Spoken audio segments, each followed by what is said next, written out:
Hello, folks. How are you tonight? Hi, Dolores. Hi, Steve. Nice to see you. Hi, Kay. It's good to see you too. Please share. Of course, thank you, Steve. Thank you for sharing. Okay, so there were power moves going on. Power moves from Trump. And frankly, power moves from people in the Progressive Caucus as well. So let's begin tonight with the power moves from Trump. And let's speculate a bit, or commentate a bit, or analyze anyway, what these power moves could be about. Kay says Ali Velshi is in for Maddow tonight. And Avril says, hi, sweethearts. Hope things are looking up for everyone. I'm ready for some Hulkamania. Okay. I'll try to let the Hulk come out tonight if I possibly can. Feeling good tonight, though. I don't know. I'm not feeling angry, okay, irritable. I don't know why. I think it's just my nature. Anyway, let's start sharing some stuff. And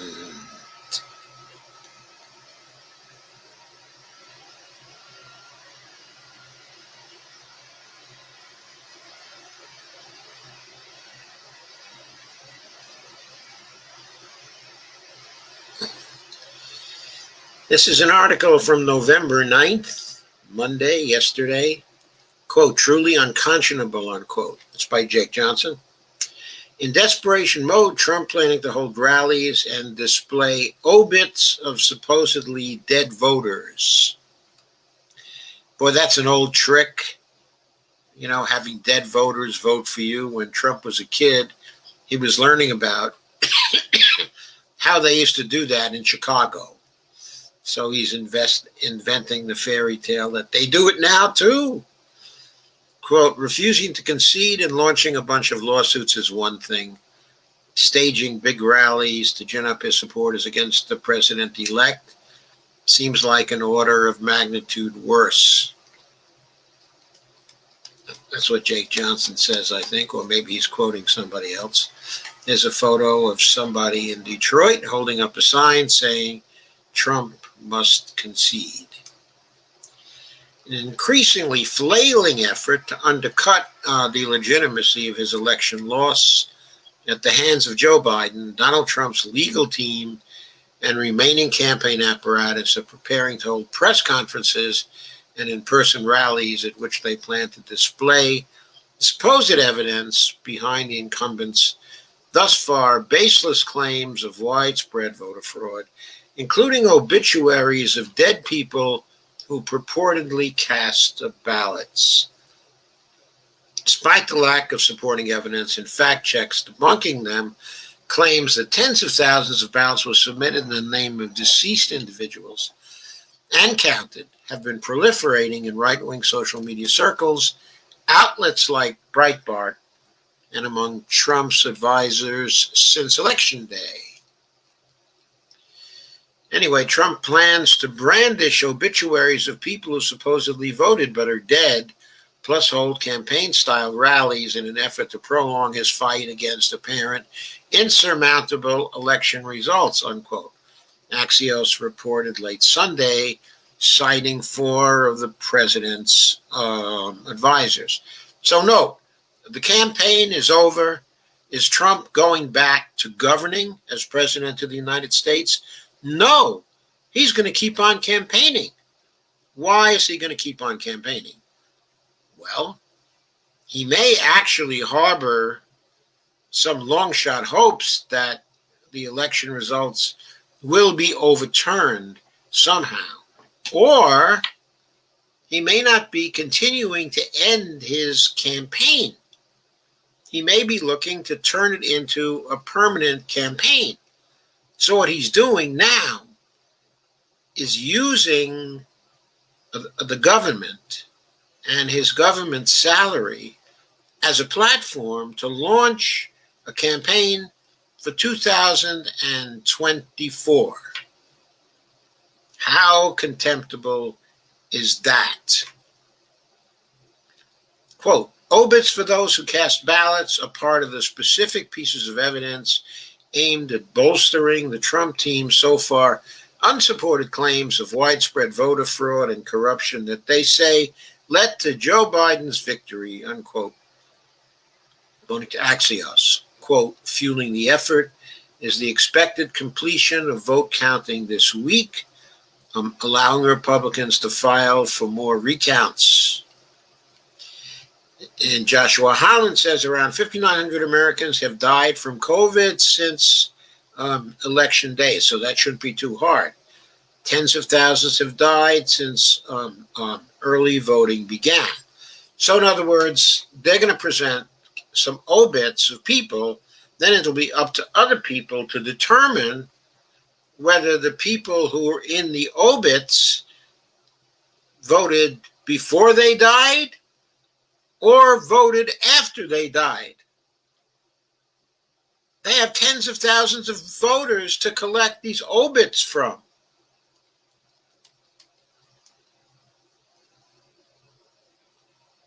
So, how will they prove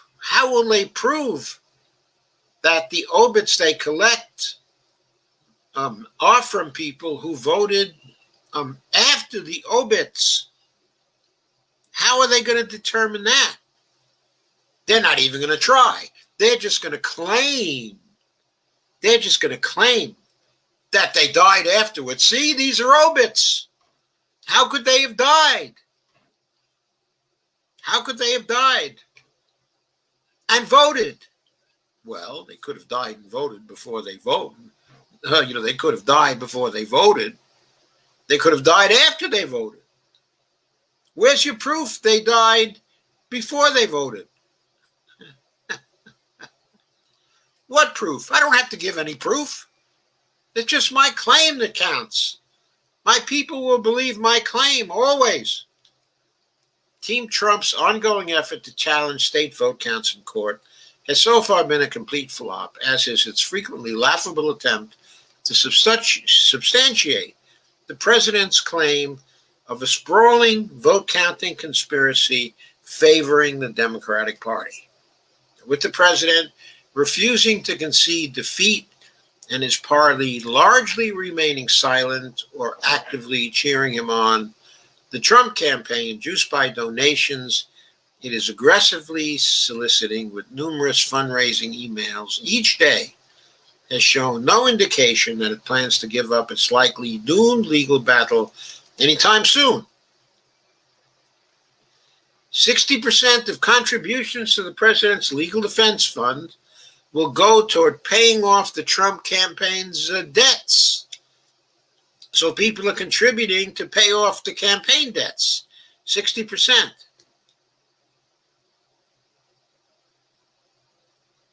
And the rest will go to his legal defense fund. So Letitia James, hopefully, from Trump's point of view, will not be able to put him in prison in New York.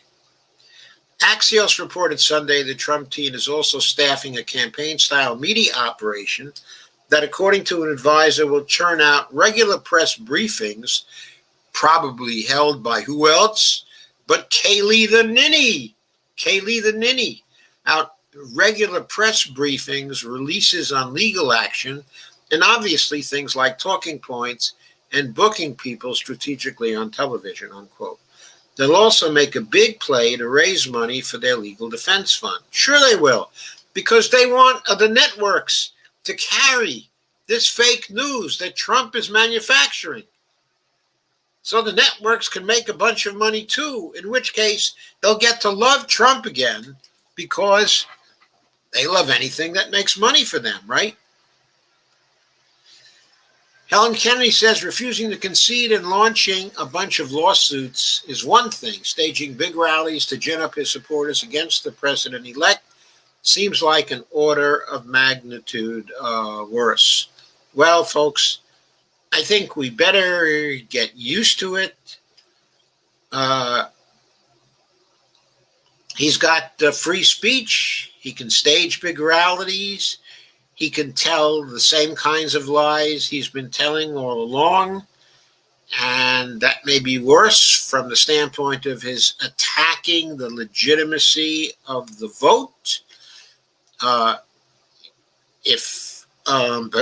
Democrats don't like it, then Nancy Pelosi can impeach him.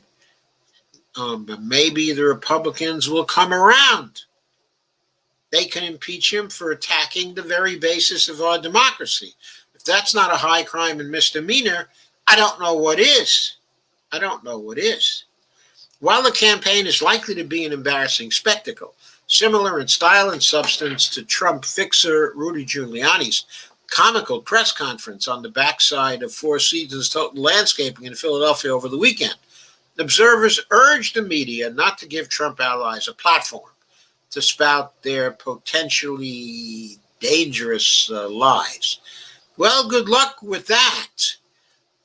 Some of the media might comply at the start, but not to give him a platform.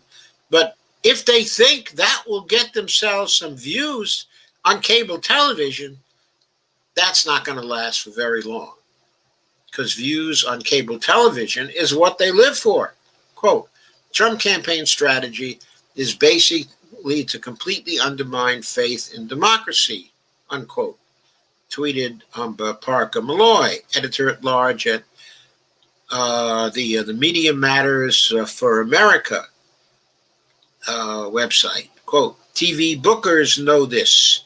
If you invite people from this campaign on to discuss their bogus claims, do it knowing this is the strategy. Yes, they will probably do it knowing this is a strategy, but they won't care if it gets them eyes. Eyes. Dr. Rob Davidson, executive director of the Committee to Protect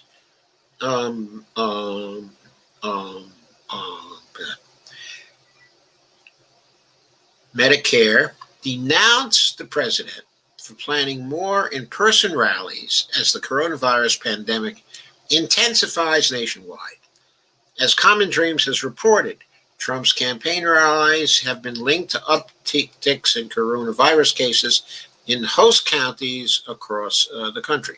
But Trump will go and run these campaign rallies anyway, knowing they're going to kill people.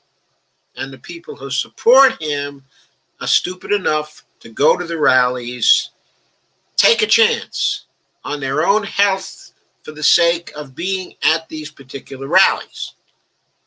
Maybe at some point they will perceive that they're endangering their lives at these rallies for nothing. For nothing. Maybe as the death toll mounts and mounts, and it's already at roughly 245,000 according to the Worldometer site, they're just going to watch it mount from now until the end of the year. The question is, when the new year starts, will they still be going to the rallies? Donald Trump plans to hold more rallies to throw fuel onto the pandemic fire. This is truly unconscionable, Davidson tweeted. Who will stop him from killing more people, unquote? I don't know. I have no idea. I don't think Putin's going to stop him, though. A little joke. Sorry about that.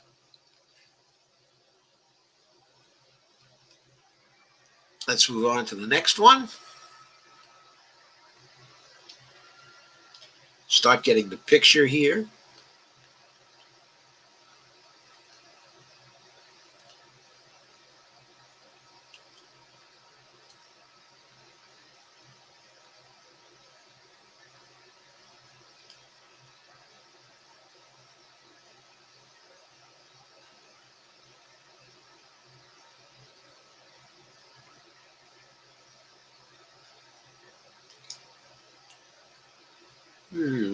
Where is it?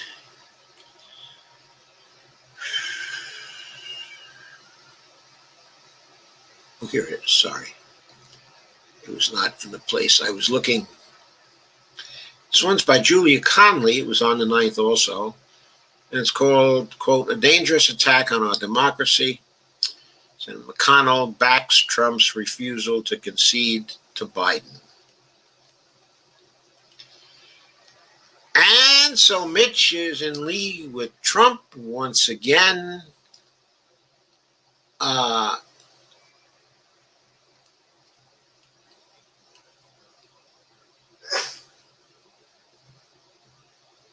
Mitch McConnell did not mention Joe Biden. Instead, he claimed the election results have not been decided and that Donald Trump is 100% within his rights to refuse to concede. He is 100% within his rights, but that's not the point. The point is, what is the impact of him exercising his rights? And is that something conscionable or something unconscionable? That's the issue. What about the ethics of his exerting his rights in this instance? God bless you, honey. Despite an absence of any evidence that irregularities or fraud took place during voting or ballot counting, the president has so far refused to acknowledge that he lost the election. And McConnell referred to the preliminary results, quote unquote, of the election 2 days after the Associated Press and other media outlets declared Biden the winner, having won at least 290 electoral votes versus Trump's 214, according to the latest counts. Now, it is perfectly true that it's not the Associated Press and other media outlets that actually determine the winner of the presidential race. And it's perfectly true that we can refer to the results as essentially preliminary results. All this is true, but there is still an impact of it that people are responsible for. Generally speaking, when the media outlets project a winner and when they've been careful, as they very much were this year. They were very careful about their projections, holding them back when people were shouting at them to project it already, project Arizona already, project what's going on in Nevada already, project Pennsylvania already. And they didn't do it. They held it out, they held it out, and they held it out till they could no longer hold it out. Being as careful as they have, they are unlikely to have made a mistake, extremely unlikely to have made a mistake at this point. They do not determine the winner. Of course they don't determine the winner. The winner is determined by the Electoral College. And there's quite a while to go until they meet. There's quite a while to go until states certify the results and send those results to the Electoral College. Still quite a while to go. So during this time, Trump and McConnell and anybody else are perfectly free to cast doubt on the results of the election. But if their casting doubt destroys the legitimacy of our electoral system or begins to undermine it, then they, and they alone, are responsible for the consequences. And they may not like those consequences. They won't be able to blame those consequences on Joe Biden. But people, after a while, may get very, very angry. While suggesting the results of congressional races in which Republicans who were expected to retain Senate control also picked up House seats were legitimate. Senator McConnell said that Trump's legal challenges regarding the presidential race denotes that the election has not yet been decided. No, that's not true. What is true is that the presidential race has not yet been decided because the Electoral College has not voted. I mean, that's the issue. The legal challenges that Trump is putting together are apparently highly frivolous. Highly frivolous. That is not why. That is not why the election has not yet been decided. It has not been decided because the normal process hasn't completed yet, and that's what actually decides it. Mitch said, no states have yet certified their election results. He's right about that. We have at least one or two states that are already on track for a recount, but we all know that recounts very rarely move even 1,500 votes, as Trump himself found out in the 2016 election, when people tried recounts against him, and they moved extremely small numbers of votes, 150 votes maybe. If they move 500 votes, which they can sometimes do, that is a lot.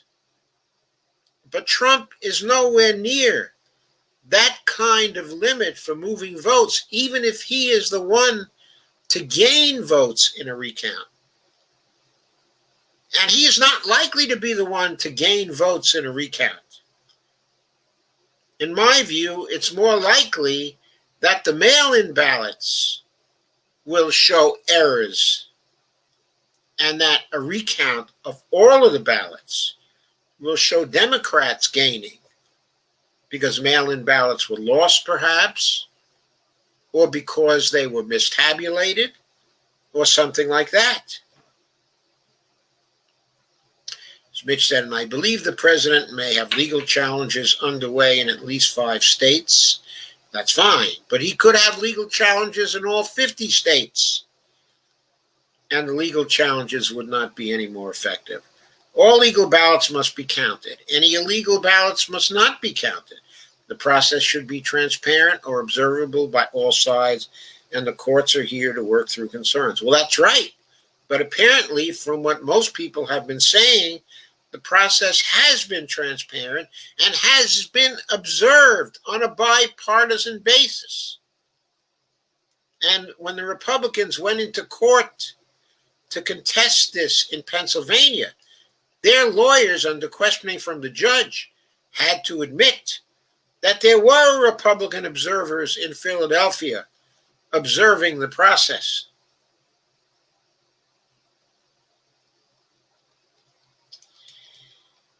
Anyway, that's the position Mitch is taking because Trump wants him to take that particular but that position, and also because Mitch met with the Bill Barr, and the two of them discussed what they were going to do in terms of helping Trump or not helping Trump, or make it appear that they are helping Trump while they're really not helping Trump. We don't really know what's behind their strategizing. We only know that Trump was not in on that meeting.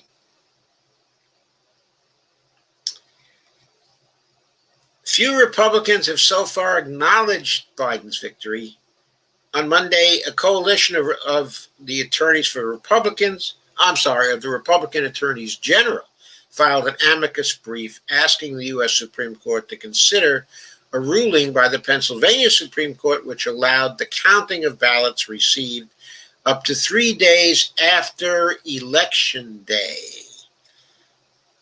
By all accounts, those ballots were segregated by Pennsylvania, and they have not been counted in the tallies thus far available. They were segregated in anticipation of a ruling by the Supreme Court that the Supreme Court wanted to see how many ballots there were and when they arrived. Now, these, I believe, are ballots postmarked before Election Day that arrived after Election Day. It has been the custom in most states to count those. But as I say, in Philadelphia, they were segregated, and in other parts of Pennsylvania, they were segregated, and they have not been included in the counts which have been tabulated and reported to the states thus far. They may be if the Supreme Court refuses to take this up,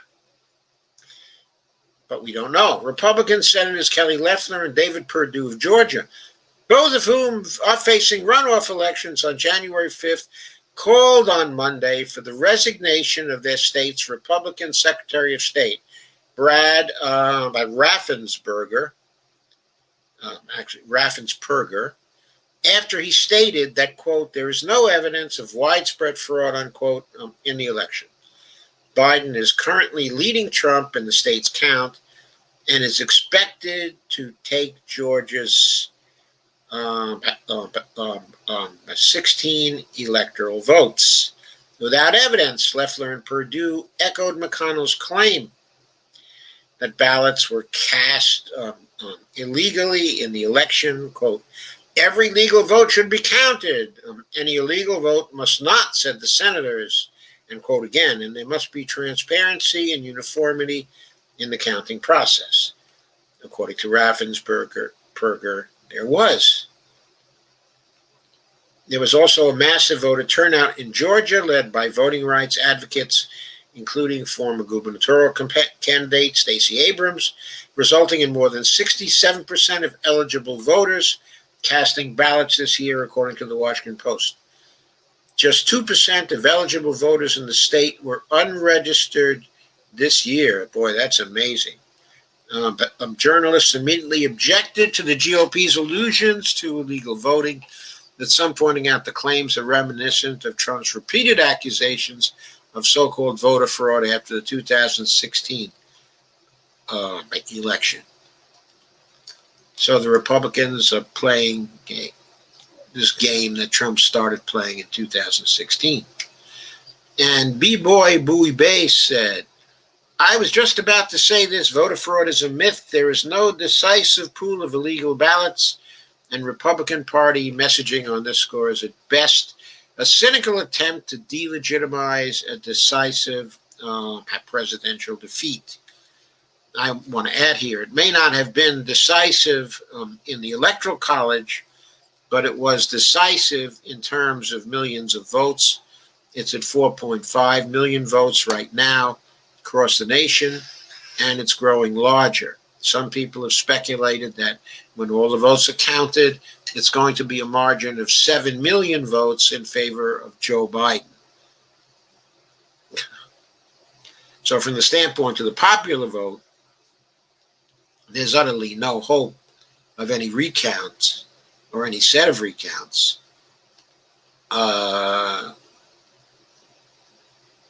having any material effect on that particular total.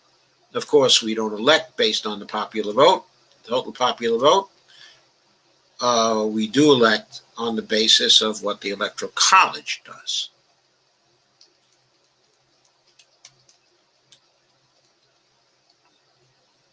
Most everything McConnell does from here on isn't about January 20th, tweeted Rob Costa, who's a correspondent, I believe, for WAPO. And he said, quote, but January 5th, in other words, what McConnell does from here isn't about January 20th.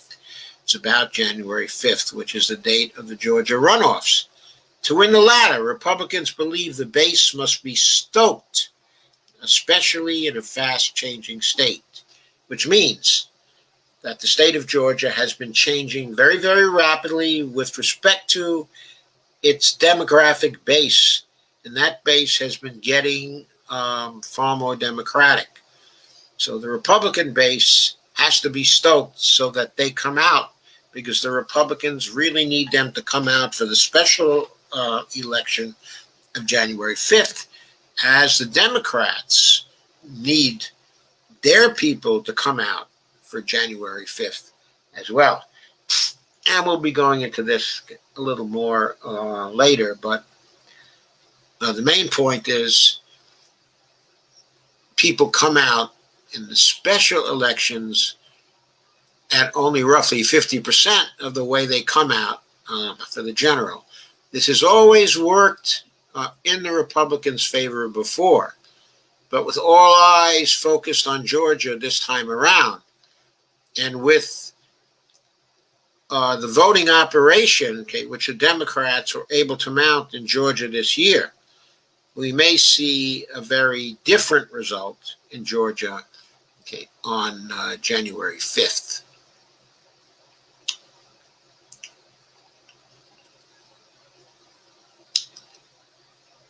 So next,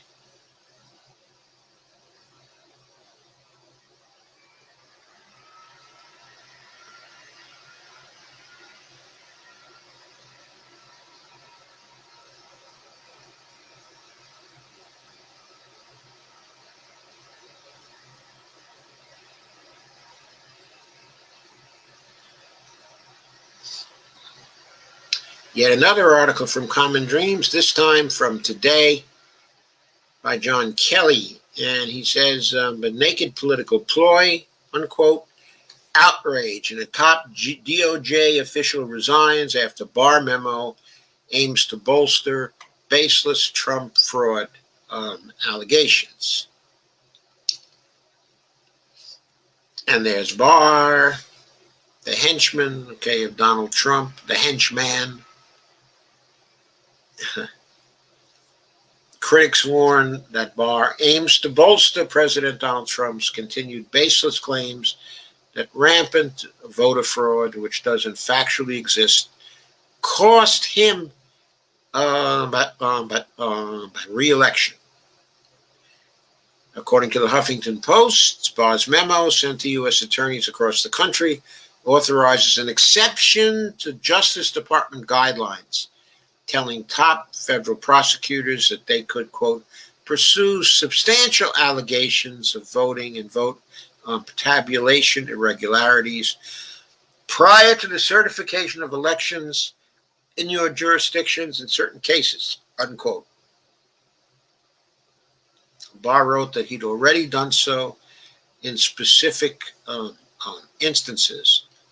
He said, quote, such inquiries and reviews may be conducted if there are clear and apparently credible allegations of irregularities that, if true, could potentially impact the outcome of a federal election in an individual state. Any investigation of claims of irregularities that, if true, would clearly not impact the outcome of an election in an individual state should normally be deferred until after the election certification process is completed, unquote. This is a reversal of longstanding DOJ policy because Trump, of course, always asks for and apparently gets special treatment that goes outside the bounds of policy. But no allegations of significant fraud have been substantiated as Trump continues his refusal to concede or acknowledge tabulations of votes, which show he lost the Electoral College and the popular vote tallies by significant margins, was seen by legal experts as a brazen effort by Barr to legitimize the president's baseless and dangerous narrative about the integrity of the election. And there are quotes from various people who believe that what Trump is doing is unconscionable, that there's no factual basis for it. I'm not going to go over the quotations. Senator Warren, however, was unsparing in her rebuke of Bill Barr and Donald Trump. That, of course, is not going to stop what they're doing. There's a condemnation from Kristen Clarke, who's president and executive director of the Lawyers Committee for Civil Rights Under Law. She denounced the directive as a partisan effort to give comfort to the president's baseless claims while doing serious damage to the reputation of DOJ as a non-political arm of the government. Who believes the DOJ is a non-political arm of the government? I mean, does anybody believe that since the Bush administration? I mean, the Bush administration's, their attorney generals were very political arms of the government, as I recall.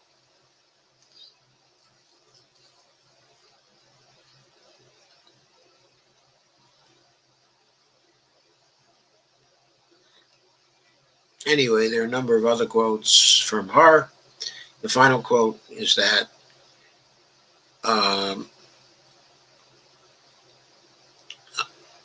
she states that we Americans will see this move for what it is, a naked political ploy, and it will not succeed. This move is especially astounding given the Justice Department's deafening silence regarding countless documented instances of voter suppression and voting discrimination this season. Well, it's well to cite that the application of the law is not an even-handed thing by the Justice Department, but of course, it's also true that its ignoring of documented instances of voter suppression would not have made any cheating in the vote process justifiable in this instance. Two wrongs do not make a right, okay, in other words.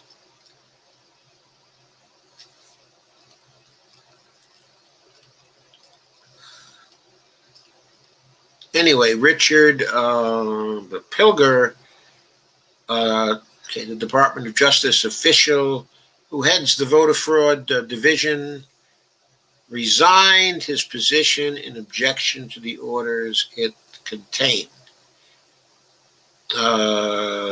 Richard Pilger, the official who oversees election crimes, has stepped down over Barr's memo. Having familiarized myself with the new policy and its ramifications, I must regretfully resign from my role as director of the election Crimes Branch in the Department of Justice. So he is a middle-level manager. He's what is known as a branch chief inside the federal government. He's not a department head. But Pilger will remain in the DOJ, but stepped aside from his job as head of the Election Crimes Branch.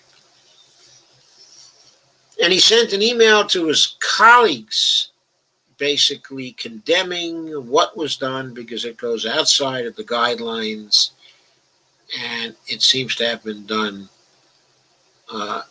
simply for the purpose of accommodating what Donald Trump would like to have done. And so he said the acting director of the Election Crimes Branch going forward will be PIN Deputy Chief Robert J. Heberly. The Deputy Director Sean Mulrain will remain in his position. Please give them both the same support that I have enjoyed, and rest assured, the Public Integrity Section remains committed to operating properly in all of its functions. Best wishes, RCP, Richard C. Pilger.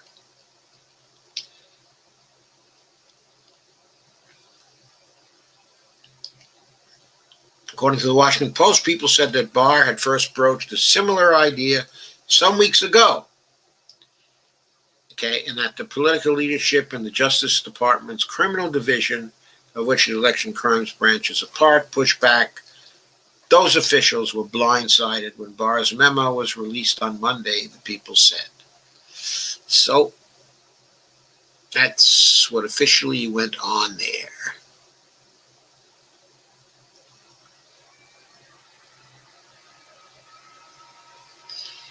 Let's go on now to what happened on the progressive side. Power moves on the progressive side. Now you understand the power moves on the Trump and McConnell, and Barr side. What are those aimed at? They're aimed at maybe overturning what had gone on, perhaps, if they get really, really, really lucky.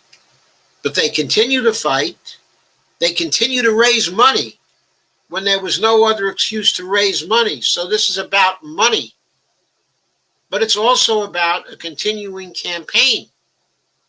If they keep the base excited, and energized, that part of the base that is in Georgia may go to the polls on January 5th and support the senatorial candidates that Mitch wants elected to the Senate, to deprive Biden of a Senate that could pass his agenda, whatever that agenda is. We don't know that much about his agenda because during the campaign, he wasn't that explicit about it. And what's on his website is not necessarily what his agenda is at this point, as we've learned in connection with what he seems to want to do with regard to the public option. He's got one view of the public option on his website, but he's talking out of another side of his mouth with respect to who's going to be eligible for the public option. Only poor people, supposedly. But anyway, but going on with this, Trump will then continue the campaign, perhaps up to the inauguration itself. And then perhaps thereafter, he will convert whatever is going on into a media network and into a continuing campaign for himself to come back to the presidency in 2024. And meanwhile, to stay public, to be tweeting every day, to be harassing the administration as time goes on. And if he gets lucky and the Republicans retain control of the Senate, he can work with Mitch to continually harass Biden all through the time that Biden, is in office. So that's it for that one. So that's the purpose of that. So let's go on to the progressive power plays now. I thought I had started with it, but evidently I had a few more words to say about what the hell Trump was doing. So let's go to the progressive side now. First, to set the stage properly, we have to be clear about what actually happened. We have to be direct. We have to be honest about that. So Lauren Martinchek put something up, on Medium, that I think is very correct. November 3rd was a rejection of the Democratic Party. Yes. It wasn't generally a cause for celebration. We, of course, celebrate that Trump may indeed be leaving the presidency. But long before the election took place, I argued, says Lauren Martinchek, that Joe Biden would have the coronavirus pandemic to thank if he did, in fact, beat the president. That seems to be the case. A lot of people are saying that. I think they're right. Biden won because of the coronavirus and what it did to the economy and what it did in terms of fatalities to the Trump campaign. Trump wasn't able to point to an economic success in an unambiguous way. He tried to claim economic success anyway. He tried to use the coronavirus as simply an excuse while he continued to loot and continued to have his family profit from the presidency. But Joe Biden did have the coronavirus pandemic to thank. He might even have had the coronavirus pandemic to thank for beating Bernie Sanders in the primary, because it was when the shock of the coronavirus really hit on that weekend, just after the Nevada victory. Everybody realized how serious the crisis was. Okay, and Bernie's no longer supporting what he was doing with canvassing. At that point, people may have decided to run for the familiar, to feel more safe in the face of the coronavirus. This may well have contributed to Biden's big victories on Super Tuesday. Of course, there was plenty of machine rigging to also contribute to that. No question. And there was also the ganging up on Bernie from Obama, the three people who were running in the campaign, and Jim Clyburn, that first beat Bernie in South Carolina and then extended that 3 days later to Super Tuesday. But anyway, ultimately, as the election unfolds, this proved to be even more true than I had previously expected.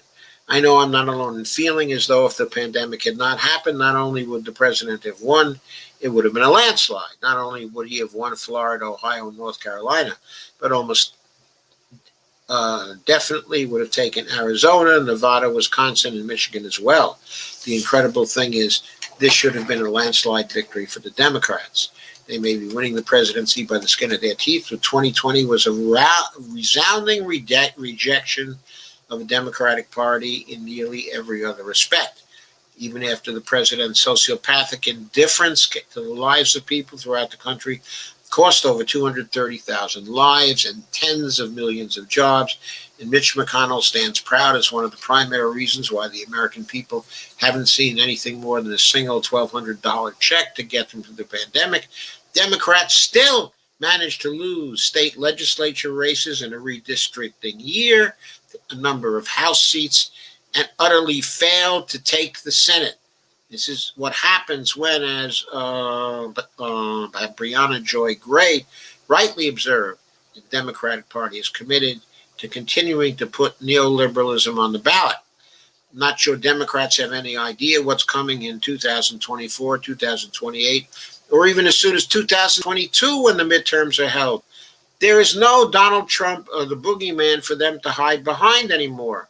But maybe not. maybe Lauren is wrong about that. If Donald Trump is preparing for 2024 and is running by 2022, and some people think he's going to announce a 2024 run if he doesn't get into the White House right now, then there will be Donald Trump, the boogeyman, for them to hide behind.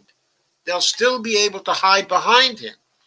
And they still may try to do that. But what they have to realize is that's not going to work if you're controlling the government yourself.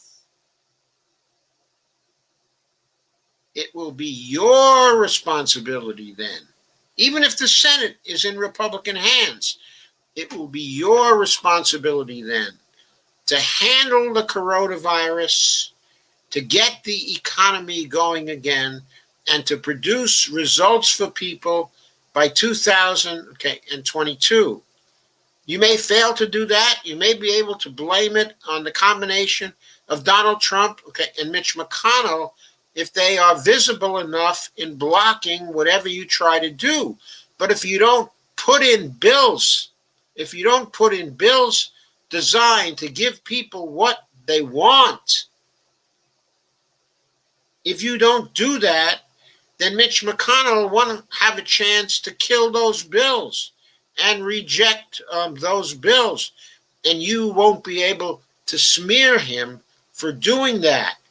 And then you will lose the Congress in 2022, or at least at the beginning of 2023, as the result of a major defeat in 2022. And don't think the Republican Party will necessarily be decimated by 2022, because if Trump is running between now and 2024, we're going to have a mass movement of the fascists on our hands again. And this time, you'll be the president, Kamala Harris will be the vice president, and it will be necessary for you to deliver something for people to begin to persuade them that it is worthwhile to vote for Democrats, that they don't have to turn to a fascist because they're getting nothing. No, you Democrats are going to have to produce this time, whether it's a McConnell Senate or whether it's not. Even if it's a McConnell Senate, you're at least going to have to produce the blame squarely on the shoulders of McConnell and Trump so that you win a mandate in 2022, instead of having to go back to the reservation with your tails between your legs.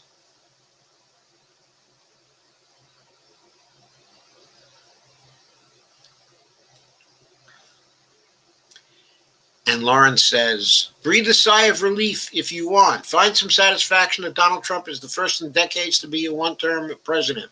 But I hope this country is prepared for the fact that the fight is only just getting started against Republican lawmakers, corporate Democrats, and neoliberalism alike, whether they like it or not, especially with Trump out of the way. And again, I'm not sure he's going to be out of the way. The left is not through with the Democratic Party. While the liberals go back to brunch, will gladly be getting ready for primaries. We don't have the time nor the patience to sit here and listen while loyal liberal voters inevitably tell us to pipe down because midterms are on the way. You had 2020. We'll take it from here, says Lauren. And I certainly agree with that. I only doubt that we may not have Trump to still be a factor in the campaign. I think it's still very likely that we can have him as such a factor. So, next one.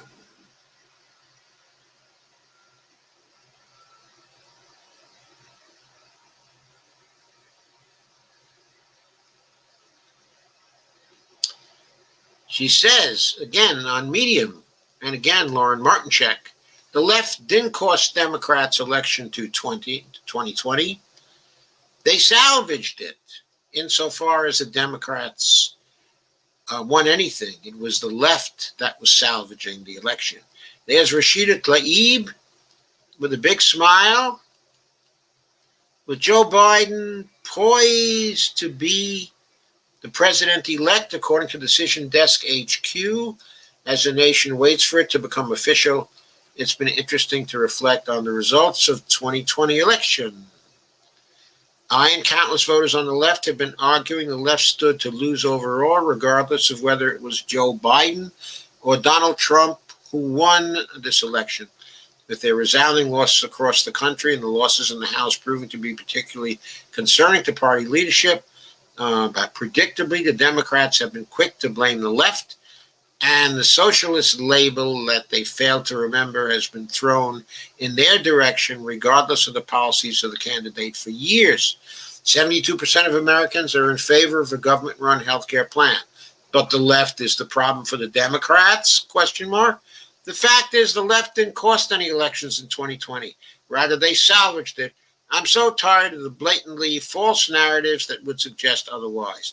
Not a single co-sponsor of the Green New Deal in a swing seat or safe blue seat lost their re-election.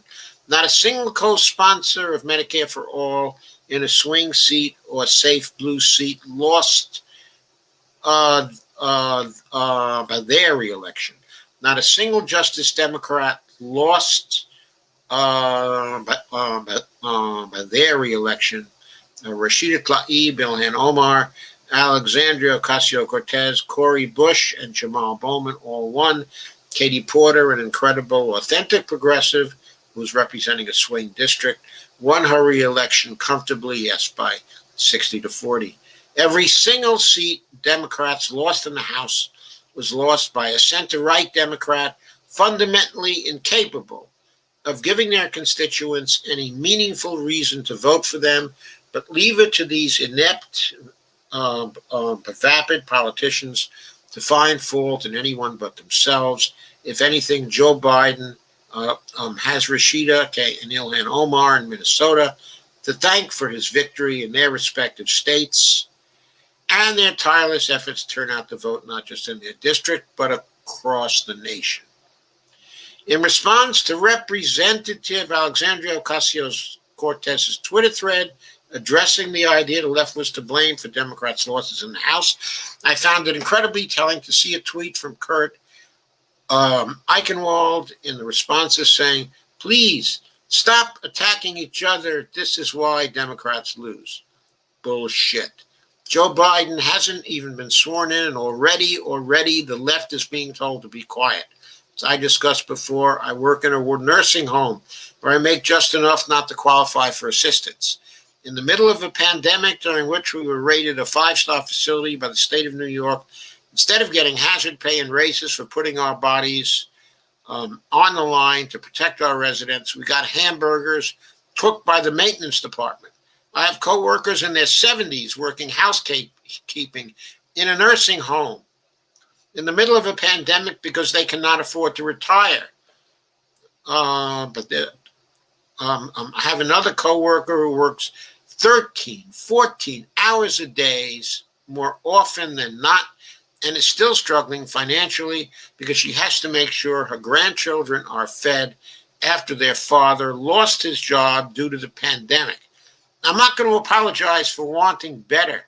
I will not shy away from addressing the fact that centrist Democrats are actively standing in the way of the necessary progress so desperately needed across the country.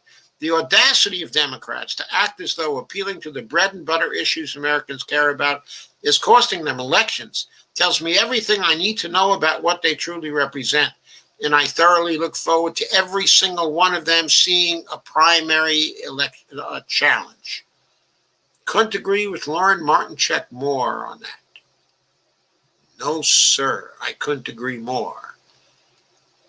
And next, as we share more of this picture of the progressives fighting back, we have a piece on November 8th by David Sirota. Before the dust has settled, corporate Democrats are already attacking AOC and the left.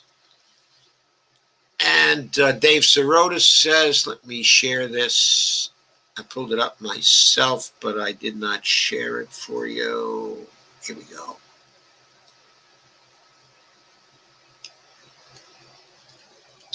We're all exhausted, and understandably so. It's been an unspeakably horrific year. The election psychologically drained everyone, and we all just want a break. But here's the thing. Money never sleeps. And money is already hard at work, trying to make sure nothing fundamentally changes in politics. And if nothing fundamentally changes in Washington, then everything is going to change for the worse in the real world. Since the election was called for Joe Biden, there's been a multi-tiered effort to blame disappointing election results on progressives, even as exit polls and voting results show that it was progressive organizing that rescued Democrats from the jaws of a presidential defeat. While the country was celebrating the defeat of Trump, here's what the voices of big money have been doing since the election. Democratic leaders are insisting that the party must abandon modestly progressive healthcare positions in order to boost their chances in Georgia, even though polling says exactly the opposite. Republican John Kasich, who was given a DNC speaking slot by Biden and who nonetheless failed to help Democrats win his home state of Ohio, went on CNN to bash progressives. The loser went on CNN to bash progressives, insisting that Biden's top priority should be appeasing Trump voters.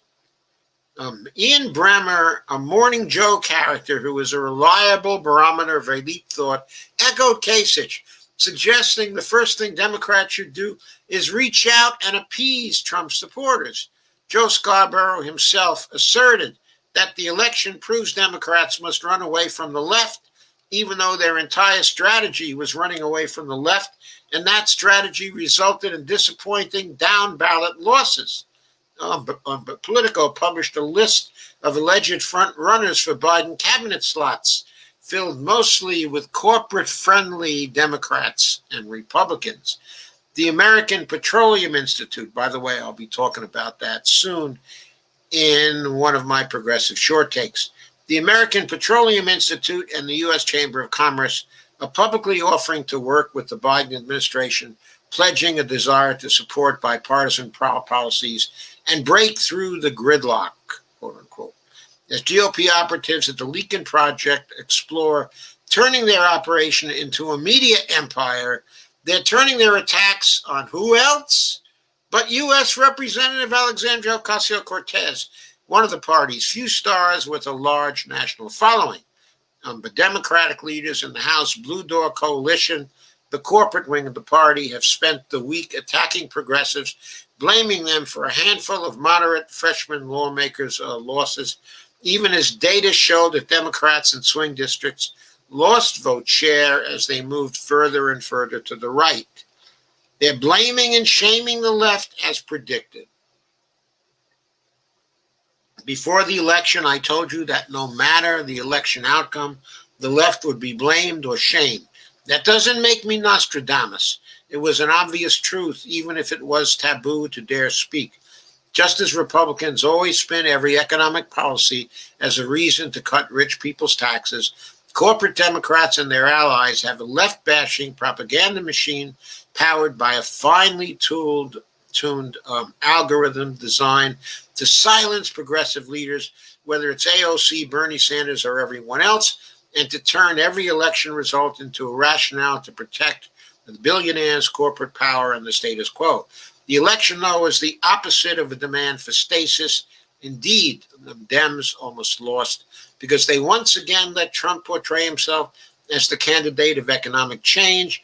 They only got away with that because COVID-19 and organizing defeated Trump's reelection bid. If they run the same campaign in a COVID-19 free environment, there's a good chance they would lose in a landslide. Here's what I told NPR's All Things Considered yesterday. The focus on trying to moderate a message in order to attract so-called Biden Republicans, that was a failure. The data shows that the better strategy is to try to pull out your own voters and voters who haven't been voting. And I do think the Democrats did a decent job of that. But the amount of money, and we're talking about tens of millions of dollars that went into focusing on trying to appeal to a mythical Republican swing voter, was more than tens of millions of dollars. It was hundreds of millions of dollars. I mean, what were the Democrats trying to do in Kentucky? What were they trying to do in South Carolina? What were they trying to do in Maine? What were they trying to do, for that matter, in Georgia? What were they trying to do in Montana? All over the country, they were trying to appeal to mythical Republican swing voters. There weren't any mythical Republican swing voters. 93% of the Republican Party voters voted for Donald Trump, 3% more than in 2016. Dave goes on and says, an inanimate object should have been able to win a landslide against Donald Trump in the middle of a pandemic and economic crisis.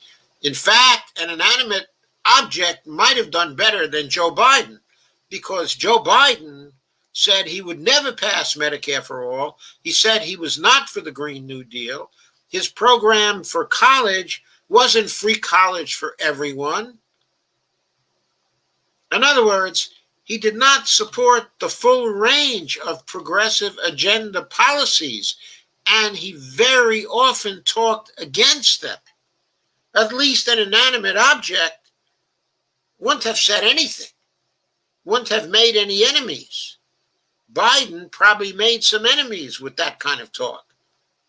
And what about his talk about defunding the police? He made some enemies who had registered for the Democratic Party. But Democratic Party registrations spiked when Black Lives Matter became a terrific issue. That spiked. Were those people so enthusiastic to vote for Joe Biden? Did they really come out in the numbers that they might have come out? Because he wasn't for defunding the police, he was for increasing their funding. The other thing that comes out in the polling data is that the Democrats paid a price for not having a strong economic message. I mean, I do think the Biden campaign was shrewd in some of what it did, focusing on the pandemic and the like, though without having a strong economic message repeated over and over again. You saw an exit poll that showed Donald Trump won 82% of voters who said the economy was their top issue. Yeah, what's that about? What's that about? I mean, Donald Trump didn't really do well on the economy.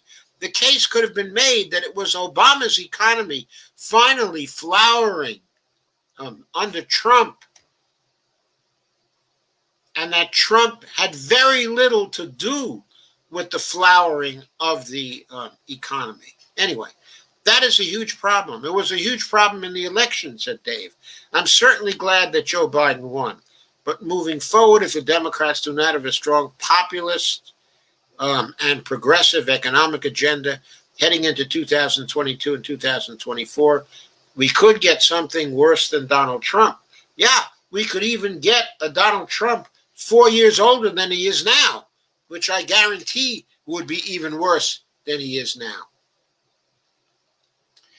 Dave says, what comes next? I'm sorry to be one to deliver the news, but here's the truth. As exhausted as you feel, as tired of this shit as we all are, there's just no rest for the weary. Assuming you don't want nothing to fundamentally change, then we're going to have to fight. And the first way to fight is to know some basic truths. Disengaging and going back to brunch is a formula. Who can afford brunch anyway? For a repeat of 2010 and 2016. Commit yourself to being involved in causes and groups that will demand local, state, and federal lawmakers to enact policies that materially improve people's lives. Yes, such as the Movement for a People's Party, for example. Participate in demonstrations and protests in your own community focused on concrete policy outcomes. Sending money to sham groups like the Lincoln Project for them to light it on fire or use it to set up a conservative type media outlet is destructive. If you want to pitch in resources, give it to a news organization doing journalism that holds politicians accountable. Yes, like me. Just a joke. Run for an office in the 2022 election. Don't be afraid to run in a primary against a Democrat who's part of the problem.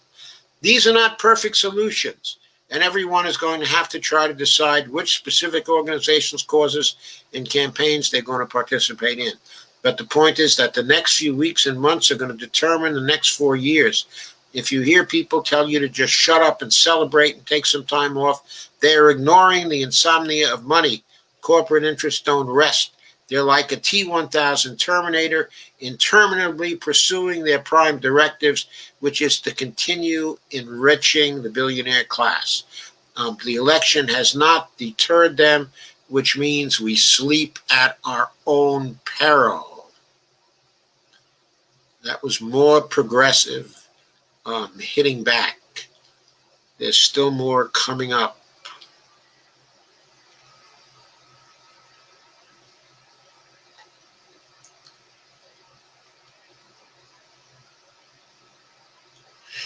"99% of Green New Deal co-sponsors won their races this cycle." Analysis.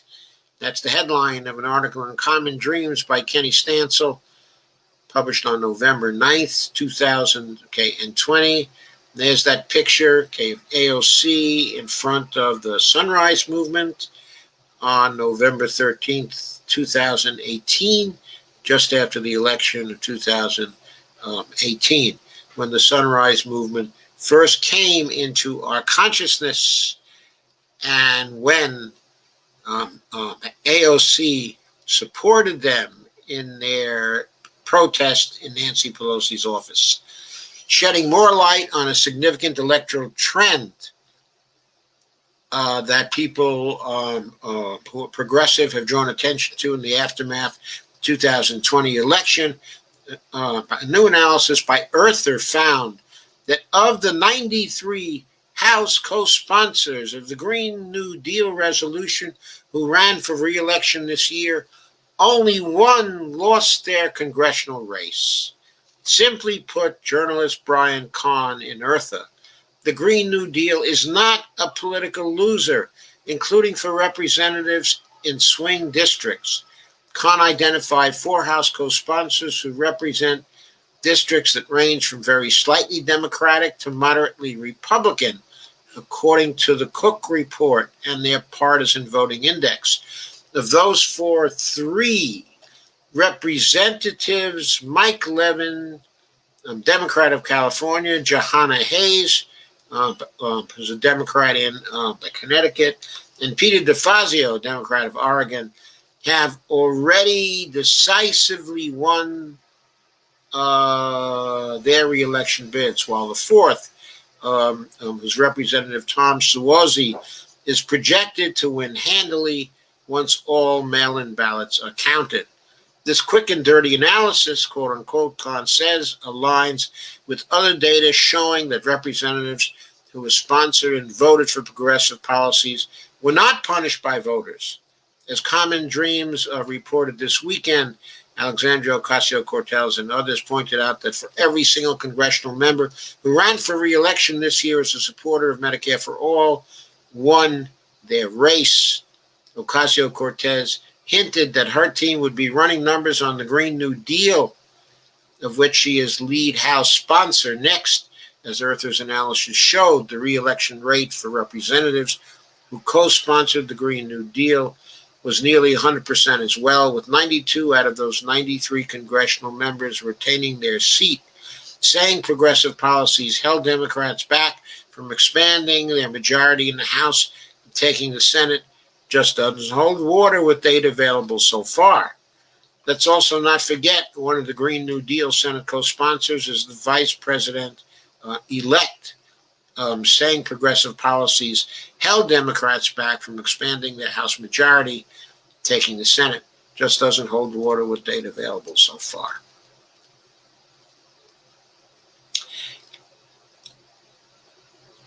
Okay. So the New York Times allowed Ocasio-Cortez to make the evidence-backed case for the positive role played by the left in the 2020 election. But for the most part, the corporate media outlets over the weekend did their best to cement the right-wing narrative that it was progressive policy ideas that were to blame for the party's underwhelming performance in down-ballot races. And that, of course, refers to John Kasich and Mitt Romney, and also moderate Democrats like Jim Clyburn, who were given airtime on CNN to falsely claim Americans don't back egalitarian policy proposals. And David Sirota says, this is the kind of clip someone will put in the retrospective in 5 years when climate change has destroyed the state of Utah and the entire country. And only then will everyone finally realize what a total monster Mitt Romney is. That's a great comment by Dave Sirota. Senator Mitt Romney says, who he voted for is, quote, in the rearview mirror, unquote. Now, he says, quote, I want to make sure that we conservatives keep on fighting to make sure we don't have a Green New Deal. We don't get rid of gas and coal and oil, that we don't have a Medicare for All plan. Oh, God. And then Jim Clyburn, of course, is quoted again. In Georgia, for instance, where Democrats have a chance to secure a majority in the Senate if they win both of the runoff races, voters prefer a universal public option to the Affordable Care Act. What a universal public option is, it's a public option which anyone can buy into. Of course, to be a worthwhile universal public option, it would have to be one that is a true reflection of the costs that would be incurred by a public option program, by an actual universal public option program. In other words, there shouldn't be price controls raising the cost of the public option program to the same level as private programs in order to protect the existence of the private insurance companies. They should have to compete on a fair and square basis against a universal public option program. I don't think they can do it. I don't think they can take the competition. What do you think? Since voting ended, now I'm not a partisan of the public option. I hate that, actually. I think it's a trick sparkle pony, and it's one of the reasons why we don't have Medicare for all now. I completely prefer Medicare for all. But if we get people inside of the Congress who we can't pressure to produce Medicare for all, they'll only pass a public option. We have to make sure that what they pass is a public option that can fairly compete with the private insurance companies still in the market. Because if the competition is fair, the likelihood is that the public program will drive the private programs out of business, and that's what should happen.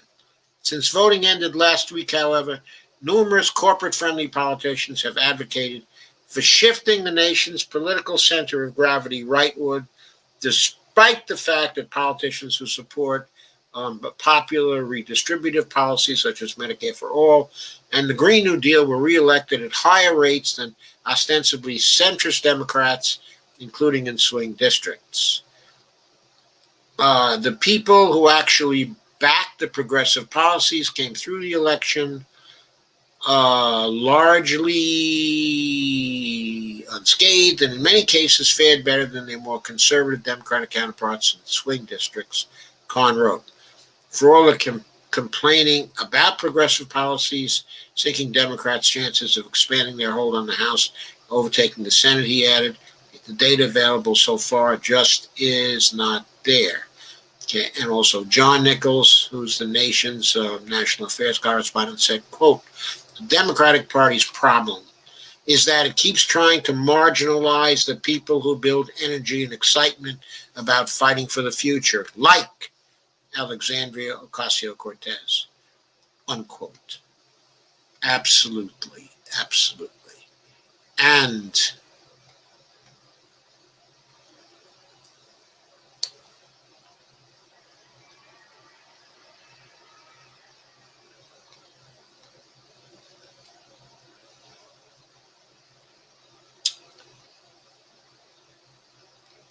Yet another to share. This one from John Kelly, the staff writer at Common Dreams. And John Kelly says, I'm running a little behind, but not too bad. So bear with me here, folks, because we're getting to the punchline and all this. Democrats taking cues from John Kasich. Ocasio-Cortez says, quote, can't even describe how dangerous that is. This was on November 8th. You see the mask. Not waiting before such thinking takes firmer hold or begins to be put into action. Alexandria Ocasio-Cortez is speaking out forcefully against radical centrist pundits, the Never Trump Republicans and corporate-friendly Democratic operatives trying to advance the post-election narrative that the Democratic Party's growing progressive base is a faction to be sidelined, as opposed to one that should be embraced. And she gave an interview to the New York Times that was also referred to in the last article, basically answering John Kasich.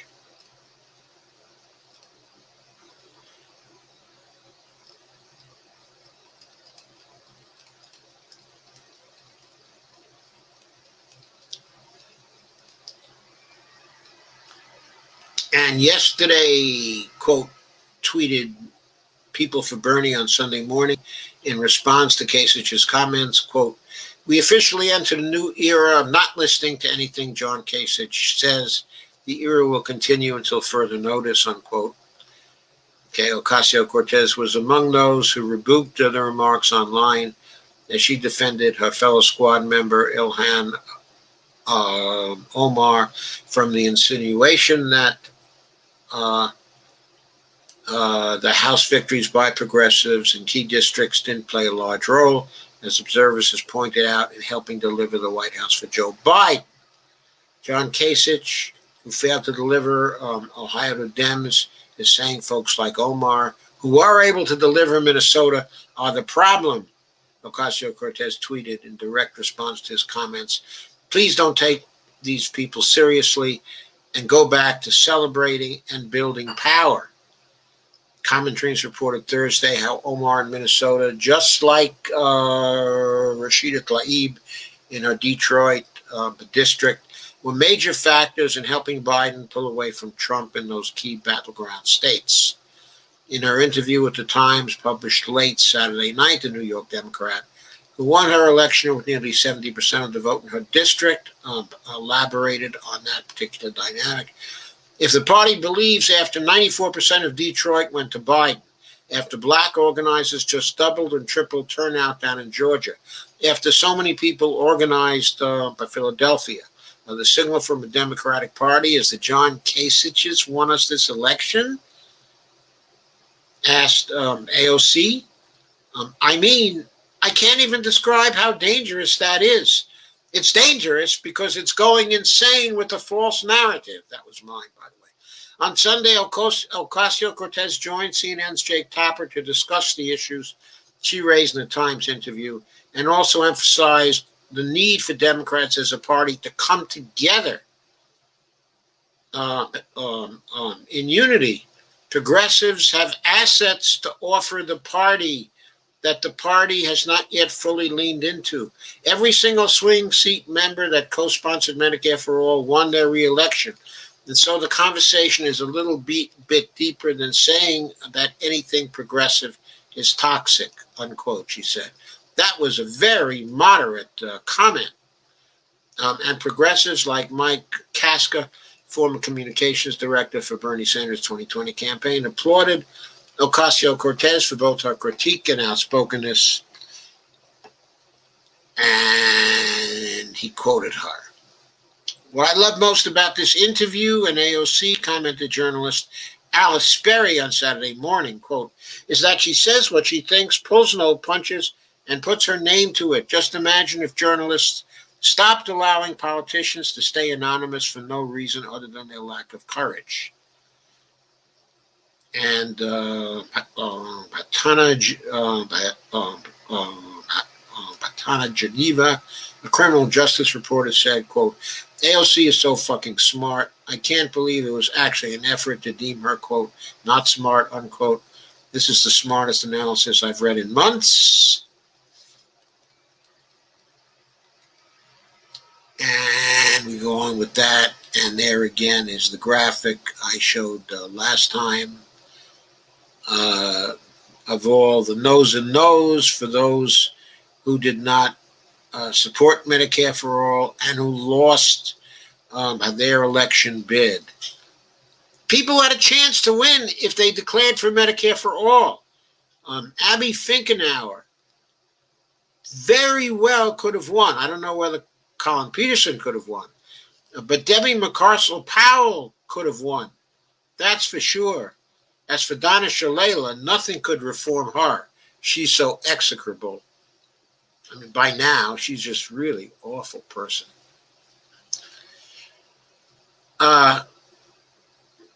Anyway, a number of these folks could have won, and this is not the complete list. There are a lot of other folks who could have won if they had run on Medicare for All, okay, and on the Green New Deal.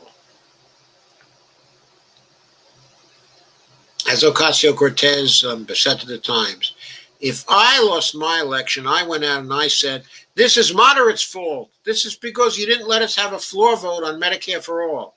And they opened the hood on my campaign, and they found that I only spent $5,000 on TV ads the week before the election, they would laugh. And that's what they look like right now, trying to blame the movement for Black lives for their loss, unquote. Ocasio said, the party must begin to examine some of its entrenched belief systems as well as internal power structures so it can have a more honest assessment of where shortcomings exist and how to better prepare for the future. She says there's a lot of magical thinking in Washington that this is just about special people that kind of come down from on high. Year after year, we decline the idea that they did work and ran sophisticated operations in favor of the idea that they are magical, special people. I need people to take these goggles off and realize how we can do things better. If you are the DCCC and you're hemorrhaging incumbent candidates to progressive insurgents, you would think that you may want to use some of those firms. But instead, we ban them. So the DCCC banned every single firm that is the best in the country at digital organizing.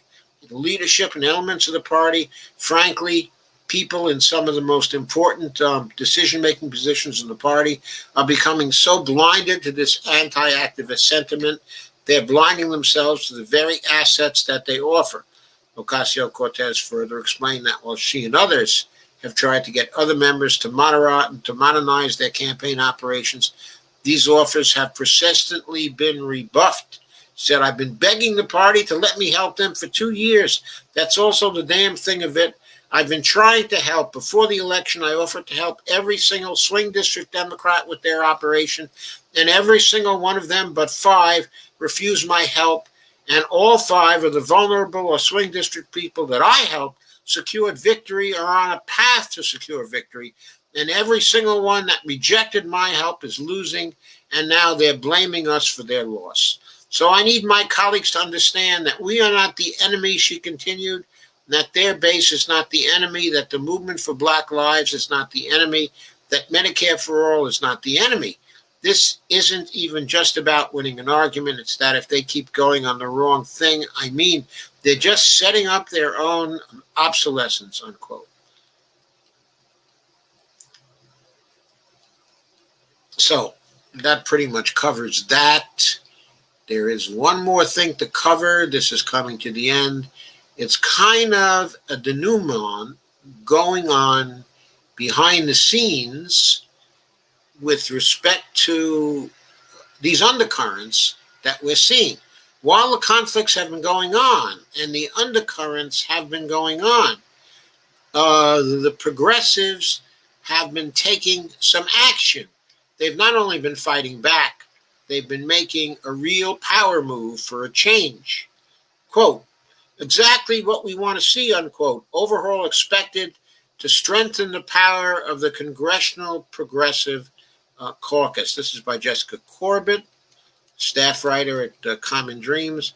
There's a picture of Jayapal and Pocan, the co-directors of the Progressive Caucus, holding a news conference.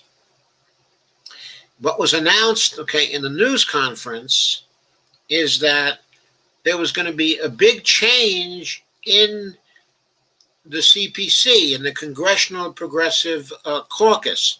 It voted on Monday. It has about 100 members or 9,200 members, something like that. And much too large and much too unfocused. But it voted on Monday for an overhaul that supporters say will boost the CPC's power on Capitol Hill and potentially push out, quote, free-riding members, unquote. As The Intercept detailed on October 26th, the caucus of nearly 100 House Democrats and Senator Bernie Sanders is restructuring to, quote, shape itself into a more cohesive fighting force come 2021. Heather Cagle, who's a Politico reporter, also reported on the proposed changes with two colleagues last month, tweeted Monday that of the nearly three-quarters of CPC members who voted on the overhaul, 91% of them favored it.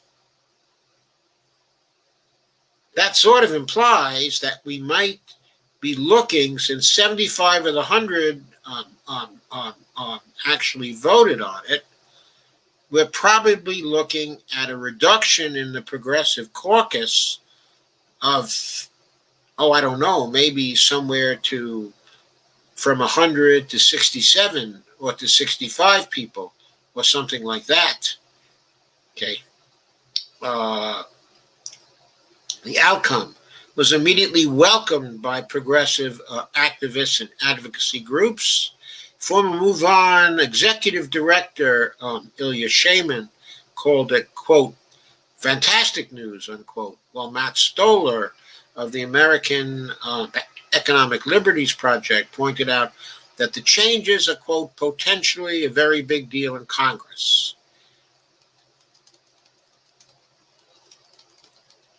The changes impact the highest level of the CPC, shifting from a pair of co-chairs to just one. Pocan is stepping down from his post, and Jayapal will continue serving at the helm of the caucus. Both members of Congress have expressed support for the reforms, and Pocan said to Politico he is self-term limited and supports Jayapal leading the CPC into the future. As for concerns that the restructuring gives too much power to one person, the congressman said that it actually does the opposite of that. The heart of this is really around empowering members to be more active. Jayapal acknowledged to The Intercept that the reforms could mean some members exit the caucus, but she accepts that. Quote, we're ready for that to happen, she said. I just would rather have people who are really committed to the caucus in the caucus and participating rather than sort of just having it as a label, unquote. So would I. There's always been a need to distinguish the real progressives in Congress from the faux progressives. And the faux progressives were in the caucus year after year after year. Hakeem Jeffries was in the caucus, a pure member of the establishment and the likely successor to the speakership if Nancy Pelosi has her way. He would be the person she would prefer and she would support. And he is nominally in the Progressive Caucus. He's a bullshit progressive. There's nothing progressive about him.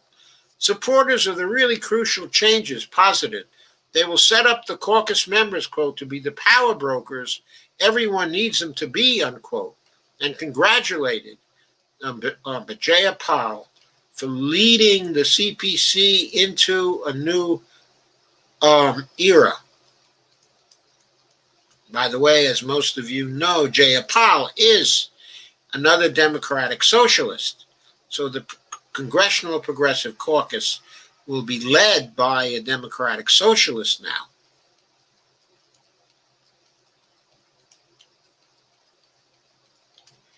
And there were congratulations to Jayapal, of course, who is also a Justice Democrat. Advocates of the overhaul believe it will put pressure on CPC members to back progressive policies and actually participate in the caucus.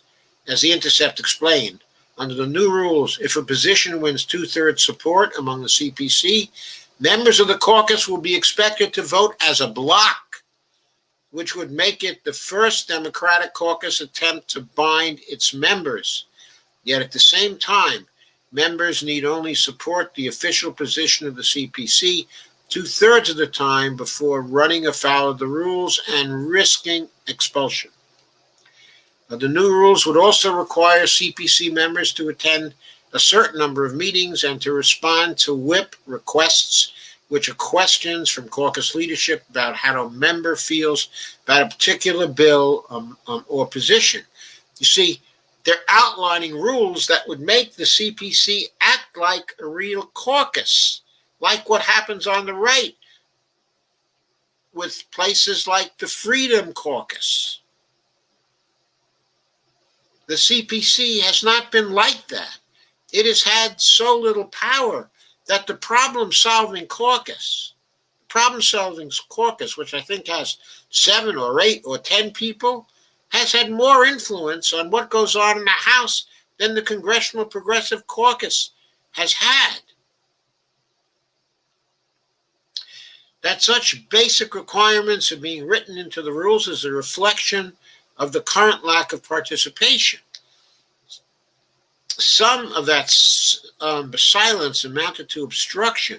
A way to undermine a whip count was to simply ignore it. The new rules would strip the non-respondents from a denominator, meaning a member who doesn't respond can't jam up the process. The caucus will also require members to vote for and sponsor a certain amount of legislation that is progressive. Responding to that report last month, Indivisible said that, quote, "We need our leaders to govern boldly. This is exactly what we want to see from the CPC. The progressive voting bloc is a critical step towards actually wielding our power in the new Congress." Jamal Bowman, a Democrat who's won his race in New York's 16th congressional district last week, by the way, with 80% of the vote, had expressed excitement about the potential new direction of the caucus and indicated he would be a part of it. He'll be a part of the squad, too, by the way, which will still be a caucus within a caucus. The initial 4 members of the squad all won re-election last week and are members of the CPC. Ocasio-Cortez, Omar, and Presley are on the task force set up to write the new rules, according to The Intercept. The congresswomen, particularly Ocasio-Cortez, have in recent days used their platforms from social networks to interviews with national media to highlight signals that voters want lawmakers, especially Democrats, to pursue a progressive agenda. The New Yorker has been willing to call out her own party and the CPC since her primary win in 2018.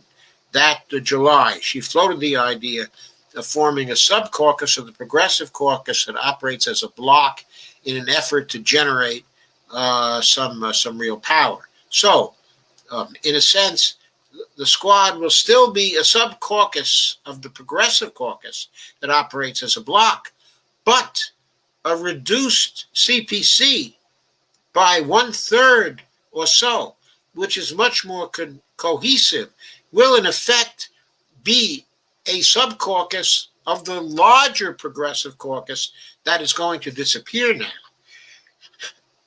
in favor of that new sub-caucus, which will operate much more as a bloc because of the new rules. And to have a progressive bloc of 60 people operating cohesively on key votes in the House, on such votes as who will hold of the speakership, if the Congressional Progressive Caucus acts as a bloc with respect to the speakership on January 3rd, they will have enough votes to block Nancy Pelosi. I don't care how many of them decide to stay in the caucus. It can be as little as 40 members who decide to stay in the caucus. That will still be enough to block Nancy Pelosi from the speakership and to remove pay-go and austerity from consideration on the Democratic side. That will no longer be a big factor on the Democratic side because the progressives will have enough power to block that and to put in a speaker who will be friendly to deficit spending and friendly to Medicare for all and friendly to the Green New Deal. In fact, I believe Barbara Lee has been a co-sponsor of both of those things. And there are other co-sponsors as well who could be put up for Speaker of the House. For example, Ro Khanna.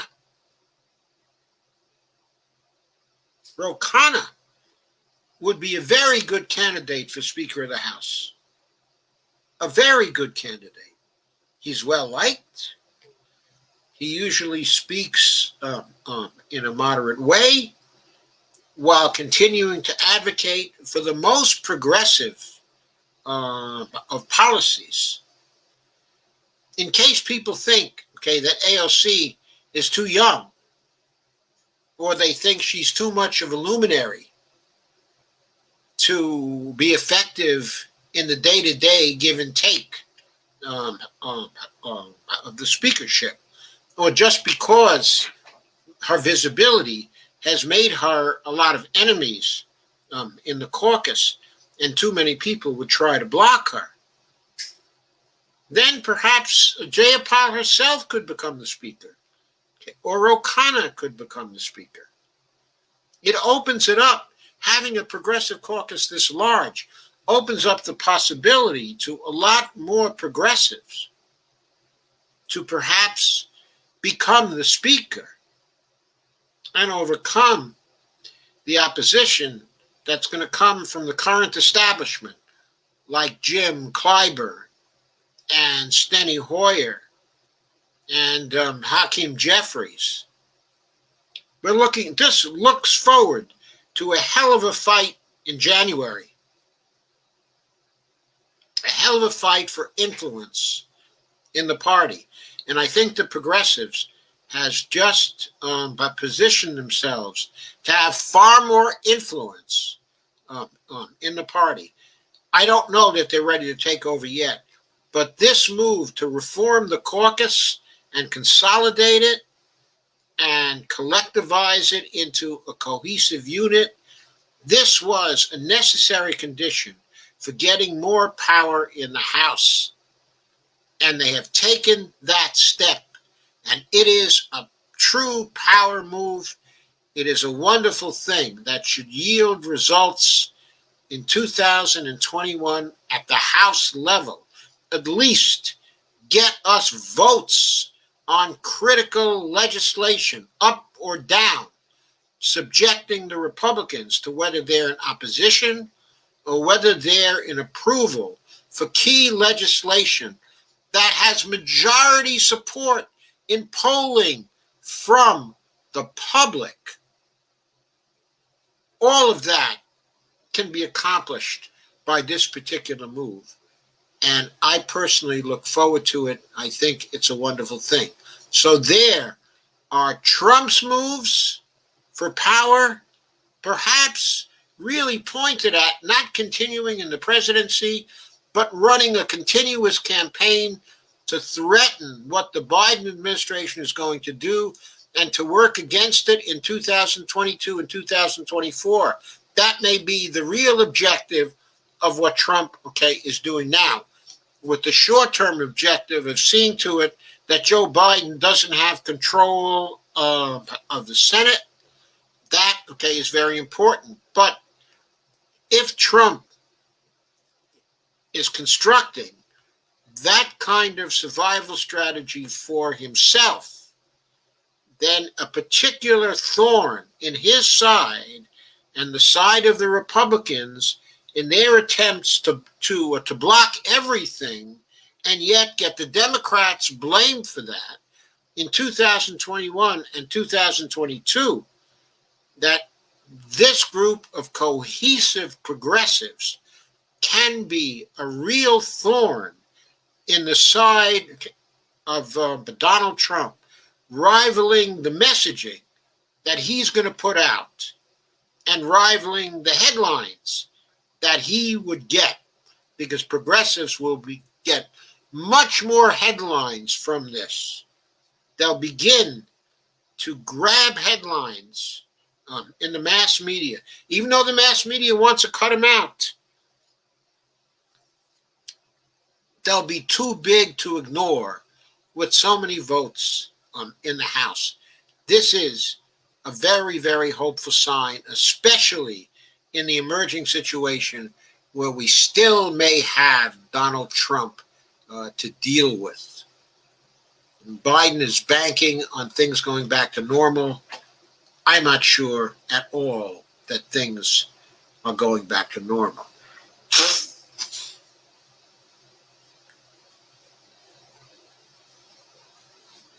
There are still going to be big fights, especially when Letitia James and other people move to prosecute Donald Trump.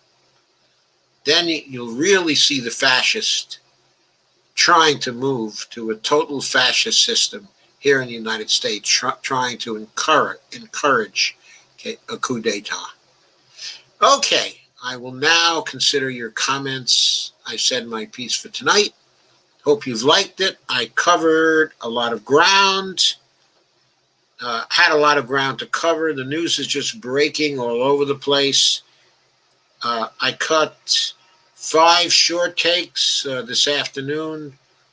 Okay, I'll be releasing them in the coming days. I released one already on Facebook.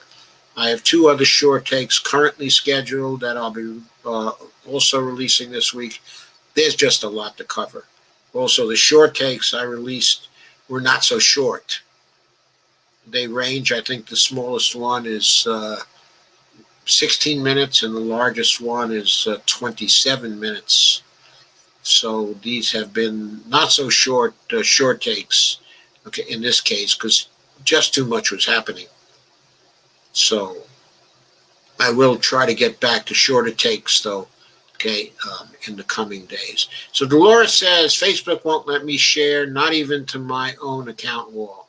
Yeah, Facebook has been obnoxious lately. I haven't been able to share to Messenger. I cannot freely share to Messenger. I mean, it's really, I should be able to share to all my friends, okay, on Messenger. I can't do that. I mean, a week ago, I could invite scores of people, personally invite them. Now, I can't scroll down to share. I can't scroll down to share. I've lost the ability to invite individuals. I may have to go to scheduling every live stream as a special event. Anyway, Dolores says, I'll be able to share my account wall Thursday evening at 9:05 p.m. Okay, great. And Dolores says, I have no clue as to the reason. Yeah, you know, when these companies do this, they should have to give a reason. To use an old saying, it ought to be a law. If they want to be a neutral platform, they should at least have to give a reason if they restrict somebody. Because they're censoring people without any kind of recourse, not even transparency. I know they're private organizations. Too bad for them.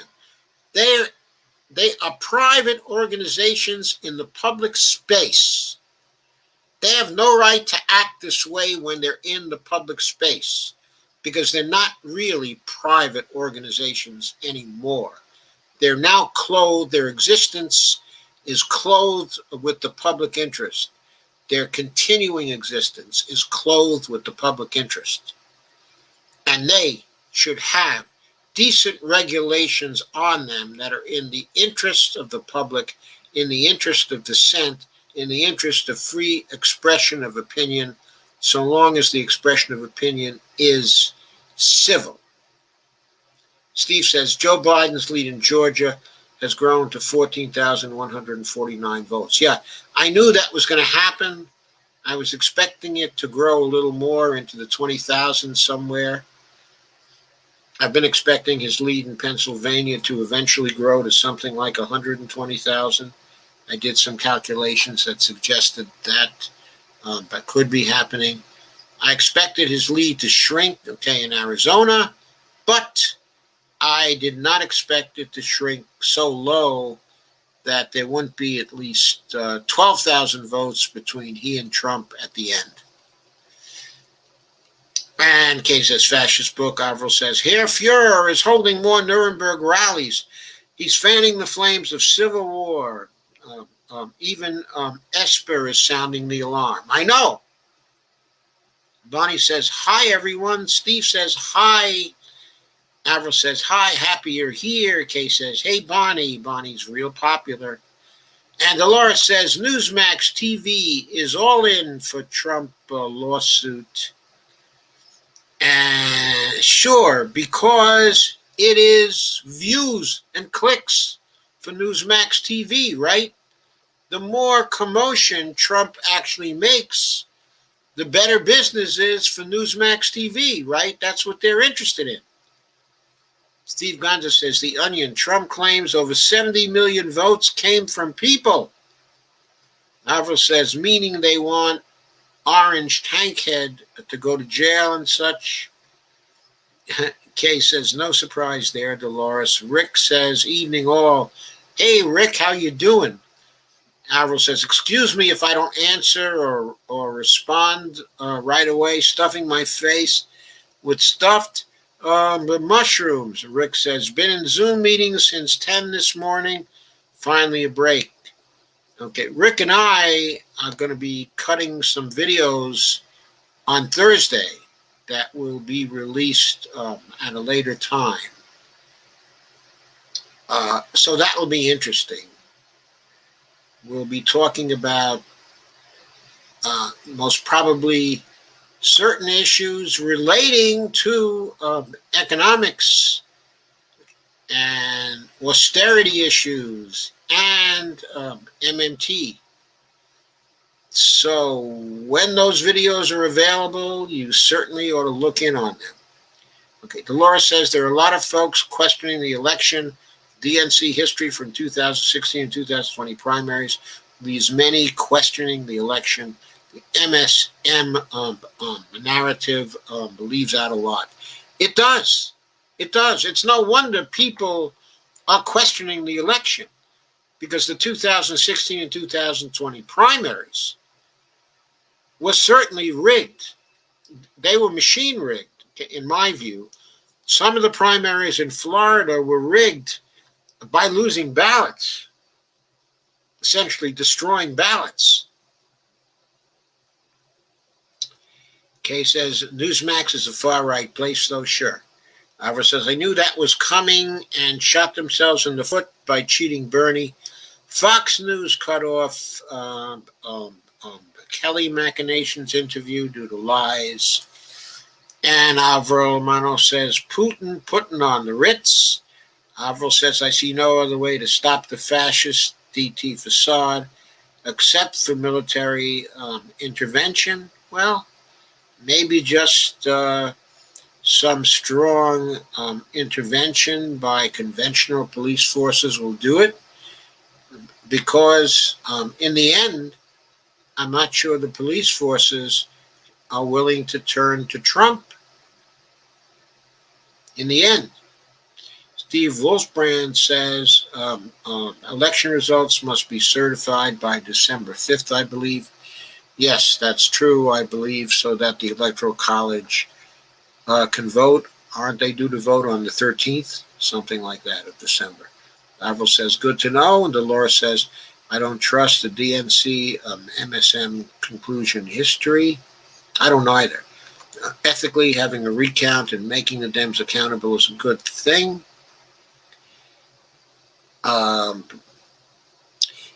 The progressives have been shit on by the DNC and MSM in the primaries. Absolutely true, Dolores. Kay says, some who know him think he will go to Mar-a-Lago for Christmas and just not go back to D.C. Wouldn't that be wonderful? Also, Dolores says, I want the Dems to spin. Avril says, no way. He's not moving from now on. Kay says he has no choice and he knows it. Steve says, the U.S. exceeds its previous daily record of new COVID-19 cases, adding 201,961 cases in 24 hours, according to a Johns Hopkins University tally. Oh, that's amazing. That's amazing. I hadn't seen that today as yet. Case is worse in Ohio than it has ever been. And now, also Dolores says, I welcome legal challenges. Yeah, me too. Steve says, would the military support Trump? What I don't welcome is the simultaneous campaigning in the midst of the legal challenges. That's within Trump's rights or right. I'm not questioning that. I'm only saying, given what he's going to say at those rallies, it is very damaging to the idea that these were legitimate elections. And if the courts find them, to be legitimate in the face of the legal challenges, the people that Trump is whipping up,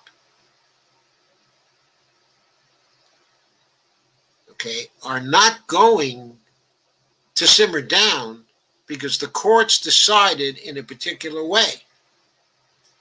Because the courts do not have greater legitimacy to Trump's followers than Trump himself does.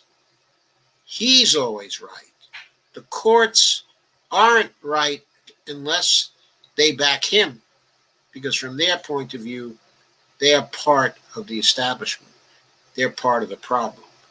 They're not part of the solution.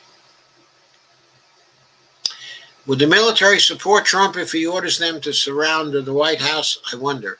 I think that depends on the details of the case. If he ordered them to surround the White House and there was nothing going on outside of the White House, or only peaceful demonstrators outside of the White House, I'm not sure they would support him. They would consider it to be intervention in domestic political affairs. Now, what I wonder about is whether, if called upon on January 21st by Joe Biden, the military would help to remove him from the White House. That's what I wonder about, because they might still consider that to be intervention in domestic political affairs. But at that point, in that kind of situation, I look at that more as upholding the Constitution, which they're all sworn to uphold, because at that point, Trump would certainly be violating the Constitution. The election integrity guy that quit was highly pissed that DT is doubting his dedication. It was a great email he sent, giving Adolf a piece of reality. Yes, they might now, because he kicked Esper out and put the Williams dude in there. Hopefully he's not a fascist, a yes man for Adolf. But the word is that he's a respected person inside the department. Though I think he's in the Department of Homeland Security, but the word is he's a respected person and not a yes man. But that's, who knows, we can't really know. There are no hospital beds in 1.3 million Franklin County, Ohio, right now. Sorry, off topic, but Ohio is a mess. DeWine should stop listening to his idiot GOP in the State House. Alva says they got to call in the military field hospitals, but then there's the low down, dirty Donnie Tiny Hands. Kay says, well, but that's a Republican state that he won, so he might be inclined to play it straight with Ohio. We have several small hospitals here in Ohio that could be opened back up to deal with this mess, but they won't do that. Tillis won, giving the Republicans the majority, and the Alaskan Republican is also said to win. So Georgia reps are seriously needed to make it an even number. I expected Tillis was going to win, in North Carolina. It seemed to me he was too far ahead given the outstanding votes for Cunningham to catch up. So I think that Tillis did win. But earlier today, I looked at the Alaskan situation. As far as I know, they still hadn't counted. They still hadn't started counting the mail-in votes, and there was no news. There was still 44% of the vote outstanding, and there was no information about how the mail-in votes were going to break. If they were breaking like other mail-in votes across the country, there was a chance that Al Gross would be able to catch up. So I have to look in on that, again, and see what's going on there. But I'm not sure that the Alaska race for the Senate is over.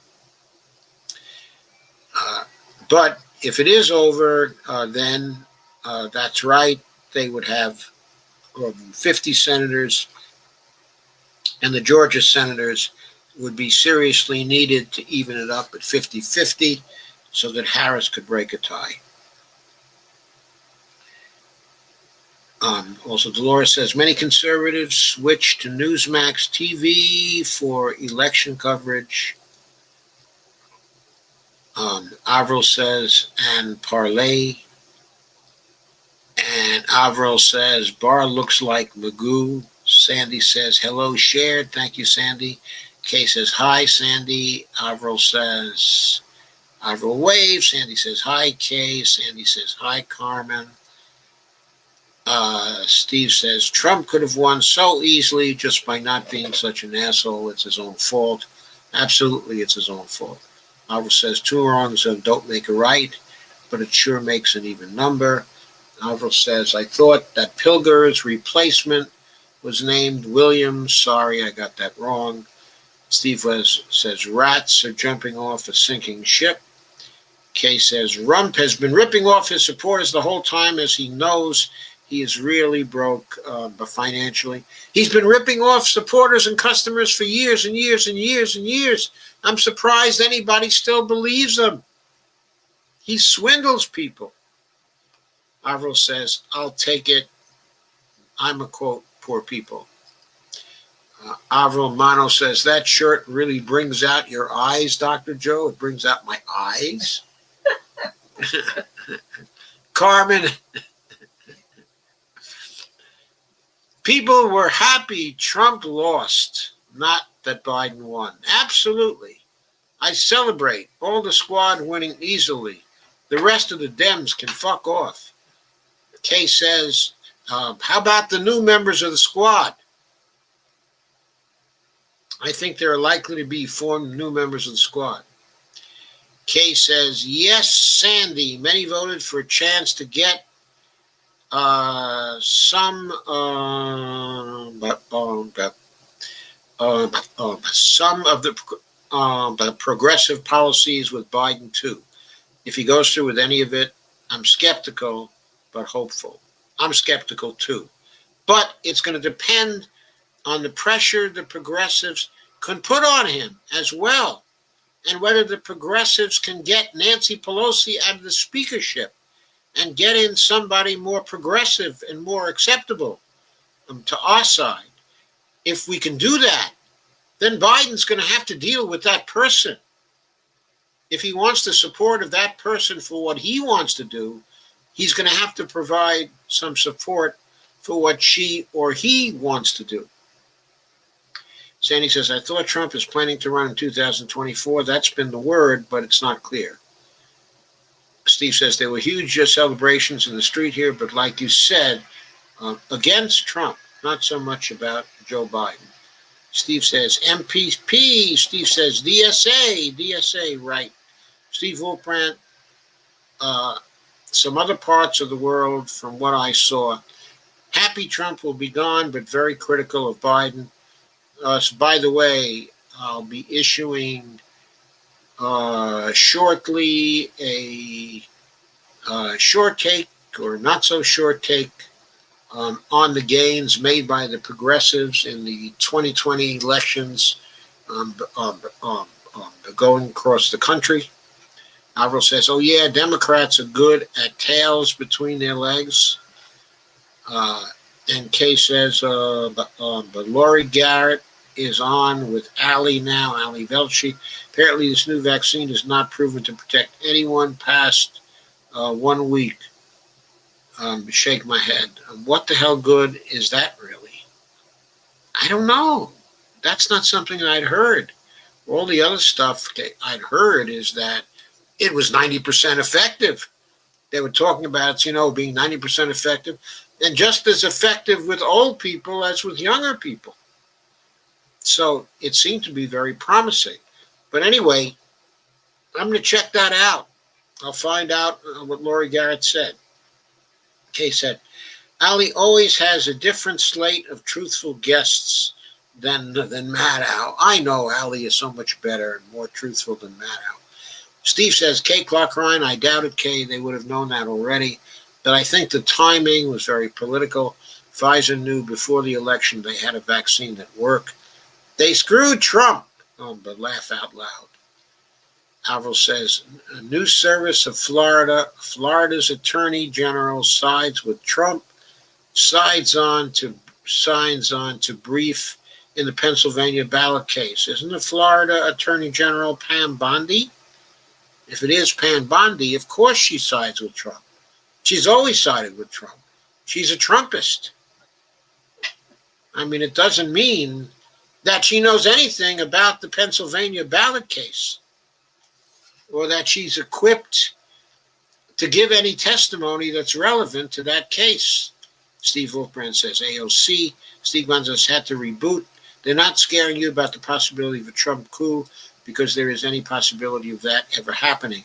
They're doing it because it's their last chance to use Trump to psychologically abuse you for clicks, says Katie Johnstone. I don't think Trump is in a position to execute a coup at this point.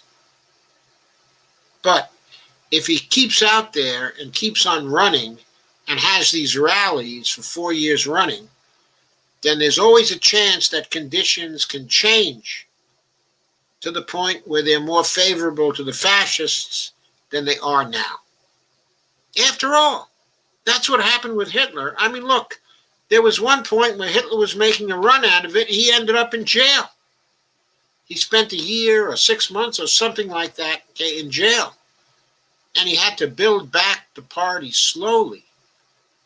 And then the Weimar Republic for a few years was doing well, and he couldn't make any headway.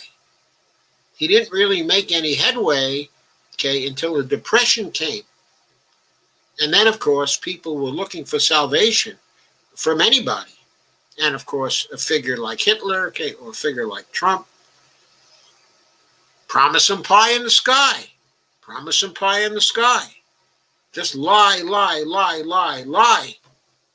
Because when they're in a state of fear, they'll believe anything. They'll even believe me, even though they know I'm the worst liar in the world.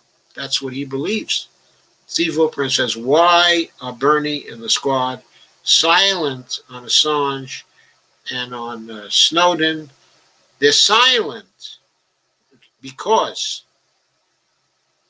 they think that they would have to run on Assange and on Snowden, and that in that case, the Republicans would have a distraction from the bread and butter issues that mean so much to people. It's their calculation that working people who they largely represent don't care much about what happens to Assange or Snowden, okay, or to the idea of a free press.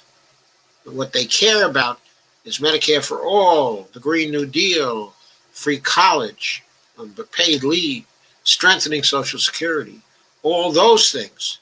So they want to fight on those grounds. They don't want to fight a battle over Assange and Snowden and lose political capital over Assange, okay, and Snowden.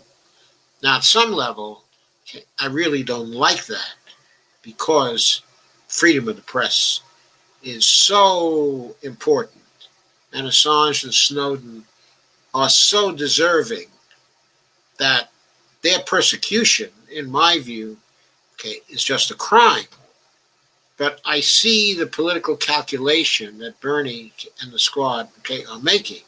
Certainly, what's going on with Assange and Snowden, okay, are terrible things. But they're in a position where they cannot fight over all the terrible things that are going on in the world. They have to select those things that they think are the most terrible things. And they tend to have to do with the bread and butter issues. Steve says, hashtag the BLM is pissed. Biden-Harris signs plastered over victim signs plastered over the victim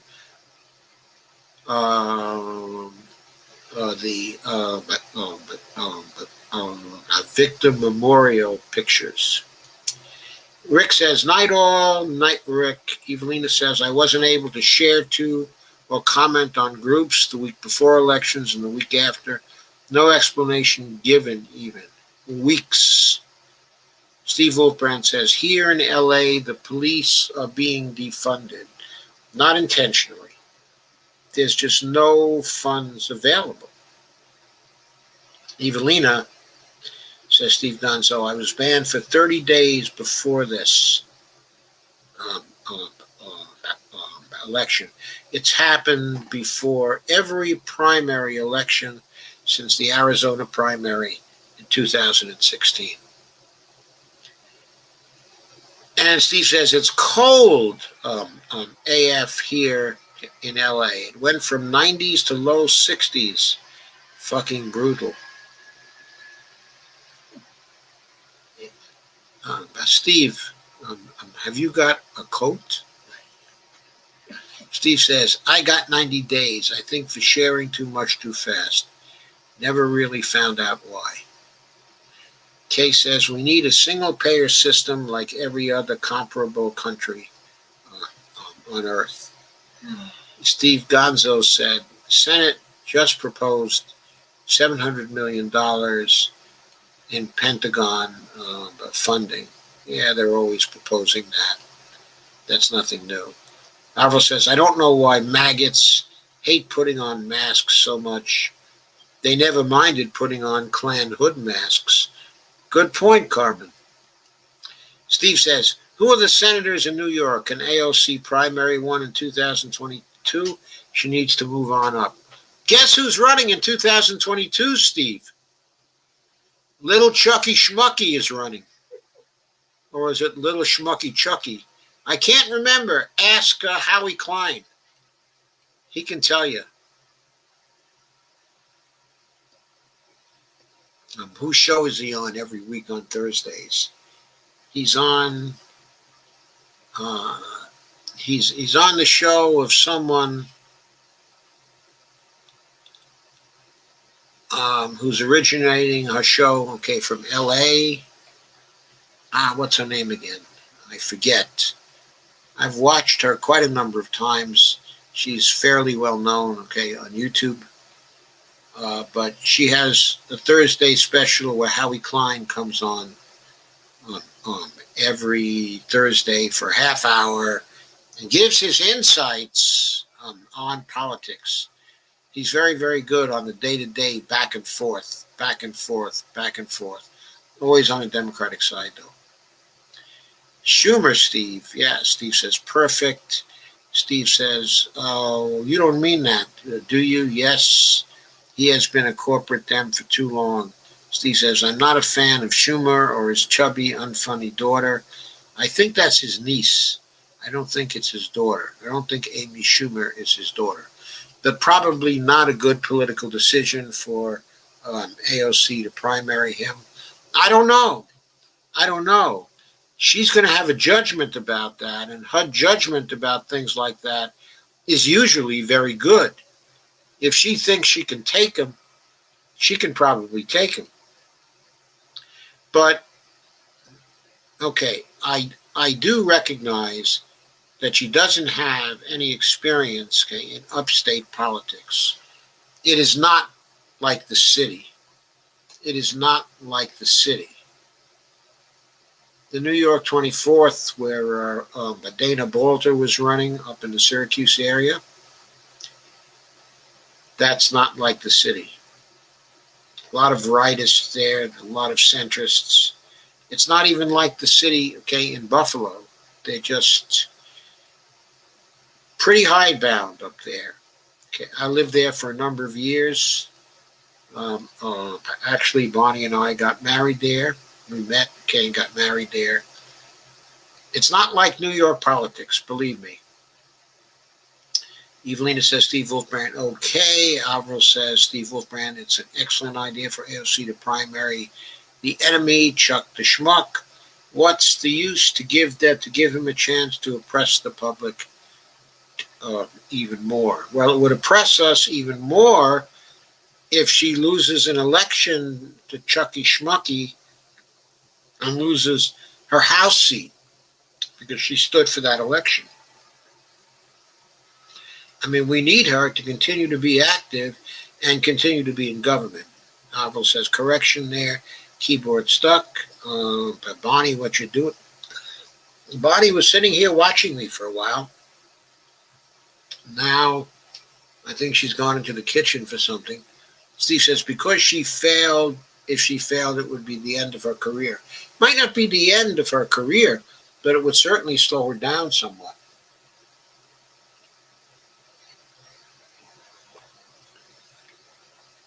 If she stays in the House, in due time, she might be in line for the speakership, though she'll have competition there from Jayapal and from Roe and from others. But, okay, it may be that Roe will end up in the Senate fairly soon because the Dianne Feinstein is going to be leaving pretty soon. She can't stay forever, and Harris, okay, is leaving now. So 2 seats, okay, are opening up. Now, Gavin Newsom is unlikely to appoint Ro Khanna, I grant. But, you never know. It might happen. I'll tell you, Ro Khanna is a very savvy politician. Steve Wolfbrand, oh yeah, I do want her to be First Lady President. Kay says, Steve, I agree, but this country has to move way more left before that can happen, too. And me too, Steve Wolfbrand said. If the People's Party finally becomes a thing, can AOC run as people in the People's Party? She sure can. And Steve Wolfbrand, but she could go against someone else. But why not? She could. What she might be able to do is to run against little Chucky Schmucky in the primary, and then if she loses in the primary, maybe she could run as the standard bearer for the People's Party for the Senate. Oh boy, that would drive him nuts. Just nuts. Steve Wolfbrand said, of course, that's a long shot. Just getting ballot access is very difficult. It is. Kay says they're already working on that, Steve, and many other obstacles too. Alvaro says, how many more days do we have to be tortured by the orange fascist? 70 to 72. I can't wait until the day when his orange foundation matches his orange jumpsuit. Alvaro says, whatever happened to Ben Jealous? You don't hear nothing from him anymore. I haven't been hearing anything about Ben Jealous. I'm not sure what he's doing. Maybe he's working quietly as a lobbyist in Washington, D.C. Evelina Pont says, that would be wonderful, 60 real progressives in the caucus of voting together, or that 40 would be enough to block Nancy Pelosi as Speaker would be great. Yeah, 40 would be enough. It might even be the case that 20 would be enough to block her, okay, as Speaker. She had to construct, okay, an alliance of the problem-solving caucus with herself and with the progressives last time to become Speaker, because there were a fair number of people, okay, who were against her. Also, she needs more. She needs more than the majority now, because she promised that if she was given the speakership in 2019 and 2020, that in 2021, that would be her last term, and also that she would need to be elected by a 2/3 majority of the Democratic caucus to have that last term as Speaker of the House in 2021. So we're looking at a caucus of what? Well, we may be looking at a caucus in the end of something like 223 to 224 votes, because the Democrats lost seats this time. It looks like they still have some seats they could lose. So they may end up with only 223 Dems in the House. That's a majority, but it's a slim one. Anyway, if 223 is the figure, then if they can get 75 opposition votes to Nancy Pelosi, they block her. So the caucus might be 60 such votes. If they could find another 15 such votes elsewhere, they could block her. Cases, I found a new site on YouTube that I really like. Alvaro says, I was playing Mary Had a Little Lamb with the emojis. Carmen says, pray tell. Kay says, but let me look. Steve Wolfbrain says, The Rising. Okay, Analysis News. Evelina says, more power to the caucus. Kay says, not been watching Rising for years now. Avril says, it would be fantastic.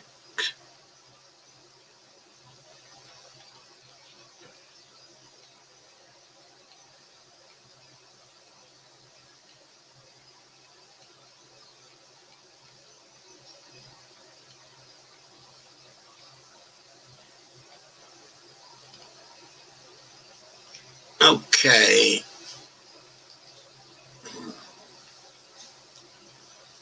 Steve says, Texas GOP Lieutenant Governor offering $1 million bounty for evidence, okay, of voter fraud. Well, that's a reward sufficiently large to give people plenty of incentive to manufacture the evidence. But why do they need evidence of voter fraud in Texas? They've already won Texas.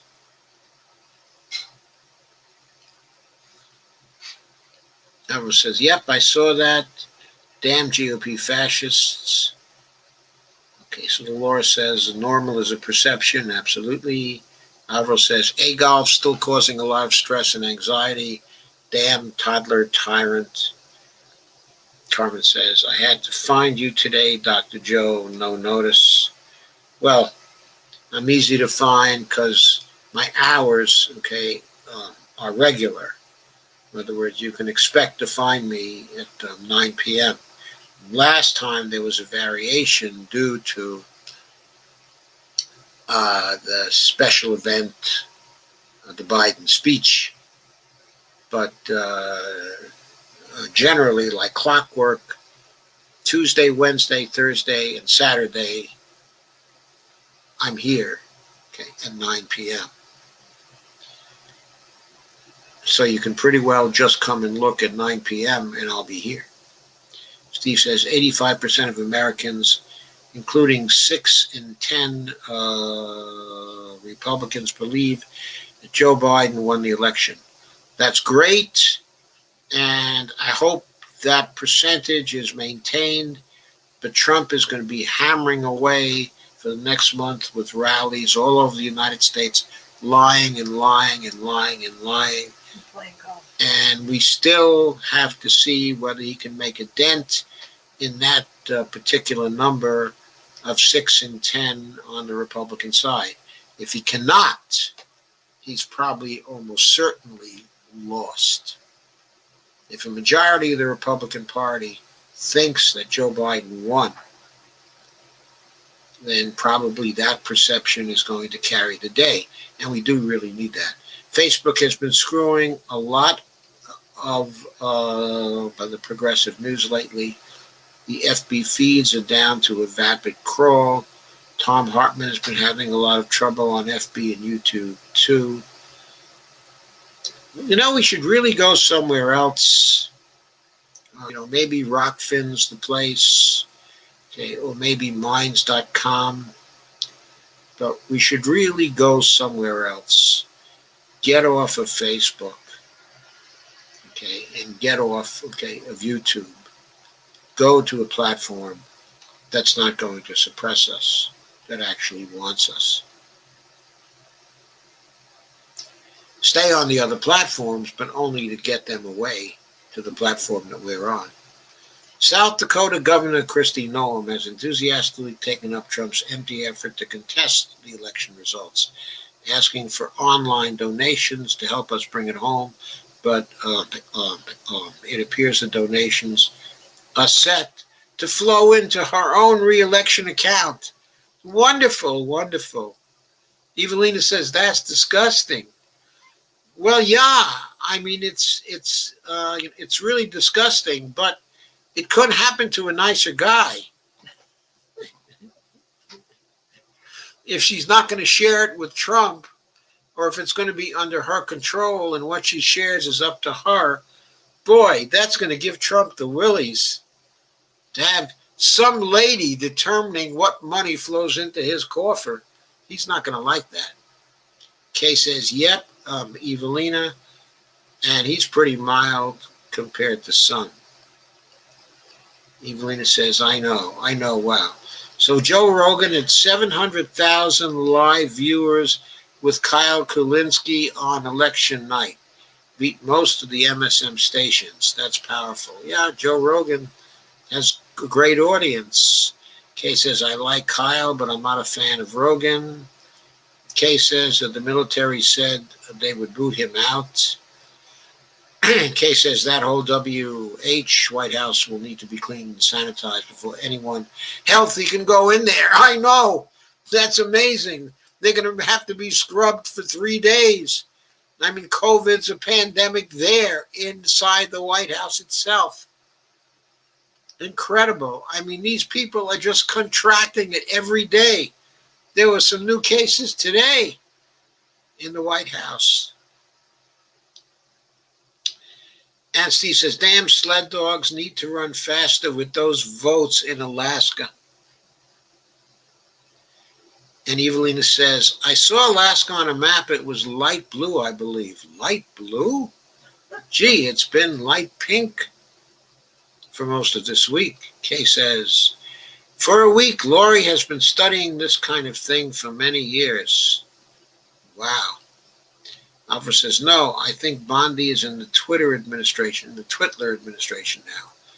Carmen says, I haven't really kept track of her. I just assumed she was still the Attorney General in Florida. She was so obnoxious. Carmen says, progressives not only have to fight Republicans, they have to fight the Democrats just the same. So yes, they absolutely have to pick their very calculated battles. Evelina says it's understandable, but it sucks. Lauren, somebody. Kay, did you say Analysis News? Sorry, I missed your response earlier. Kay says yes. Steve says Klobuchar considered for Biden position. Yeah, because Biden is paying off the people who got him there, the people who brung him. I wonder what kind of position Beto is going to get. The winged wonder. What kind of position is he going to get?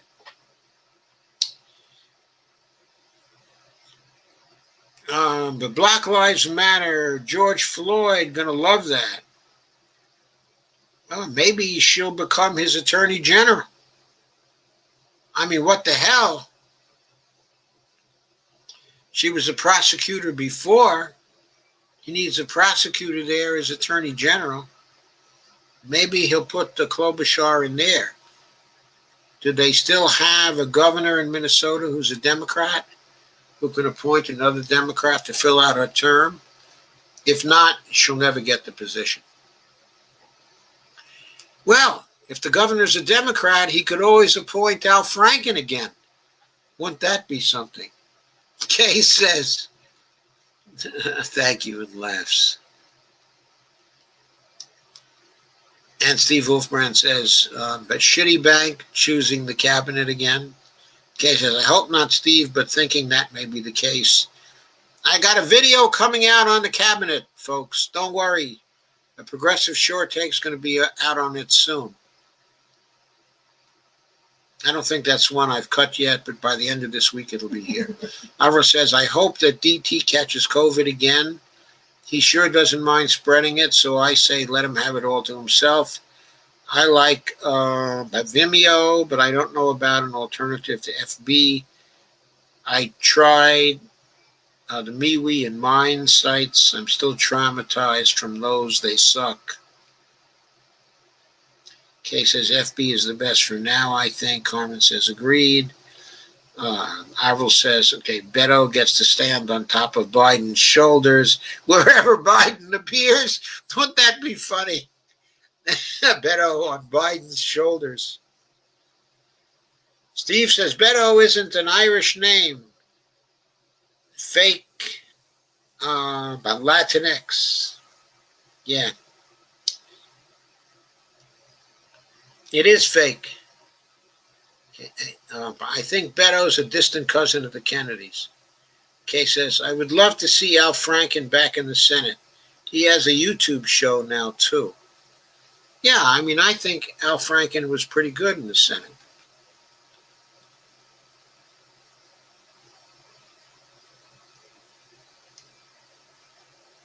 And he'd certainly be a better senator than either Klobuchar or Tina Smith. And Evelyn says, I think it's short for Alberto. Steve says, Beto is a Mexican nickname. Yeah, it may be, but it still may be short for Alberto. Steve says, you nailed it, Joe. McClobe, Attorney General, or Agricultural Secretary. Yeah, she'd probably fit both because she probably has a little background in the problems of agriculture coming from her state, from the state, okay, of Minnesota. She'd be a much better agricultural secretary than the previous person that Trump was considering. Okay, I forget who Trump was considering, but I'll have it anyway when I do the video, okay, a little later. So you'll hear about it then. Anyway, we are at an end, folks. So I'm going to say good night. I'll see you tomorrow night, okay, at 9, if the creeks don't rise. And I don't expect them to rise. Carmen says, I know, time to go. Thank you for coming. Thank you for staying. See you tomorrow night. Good night.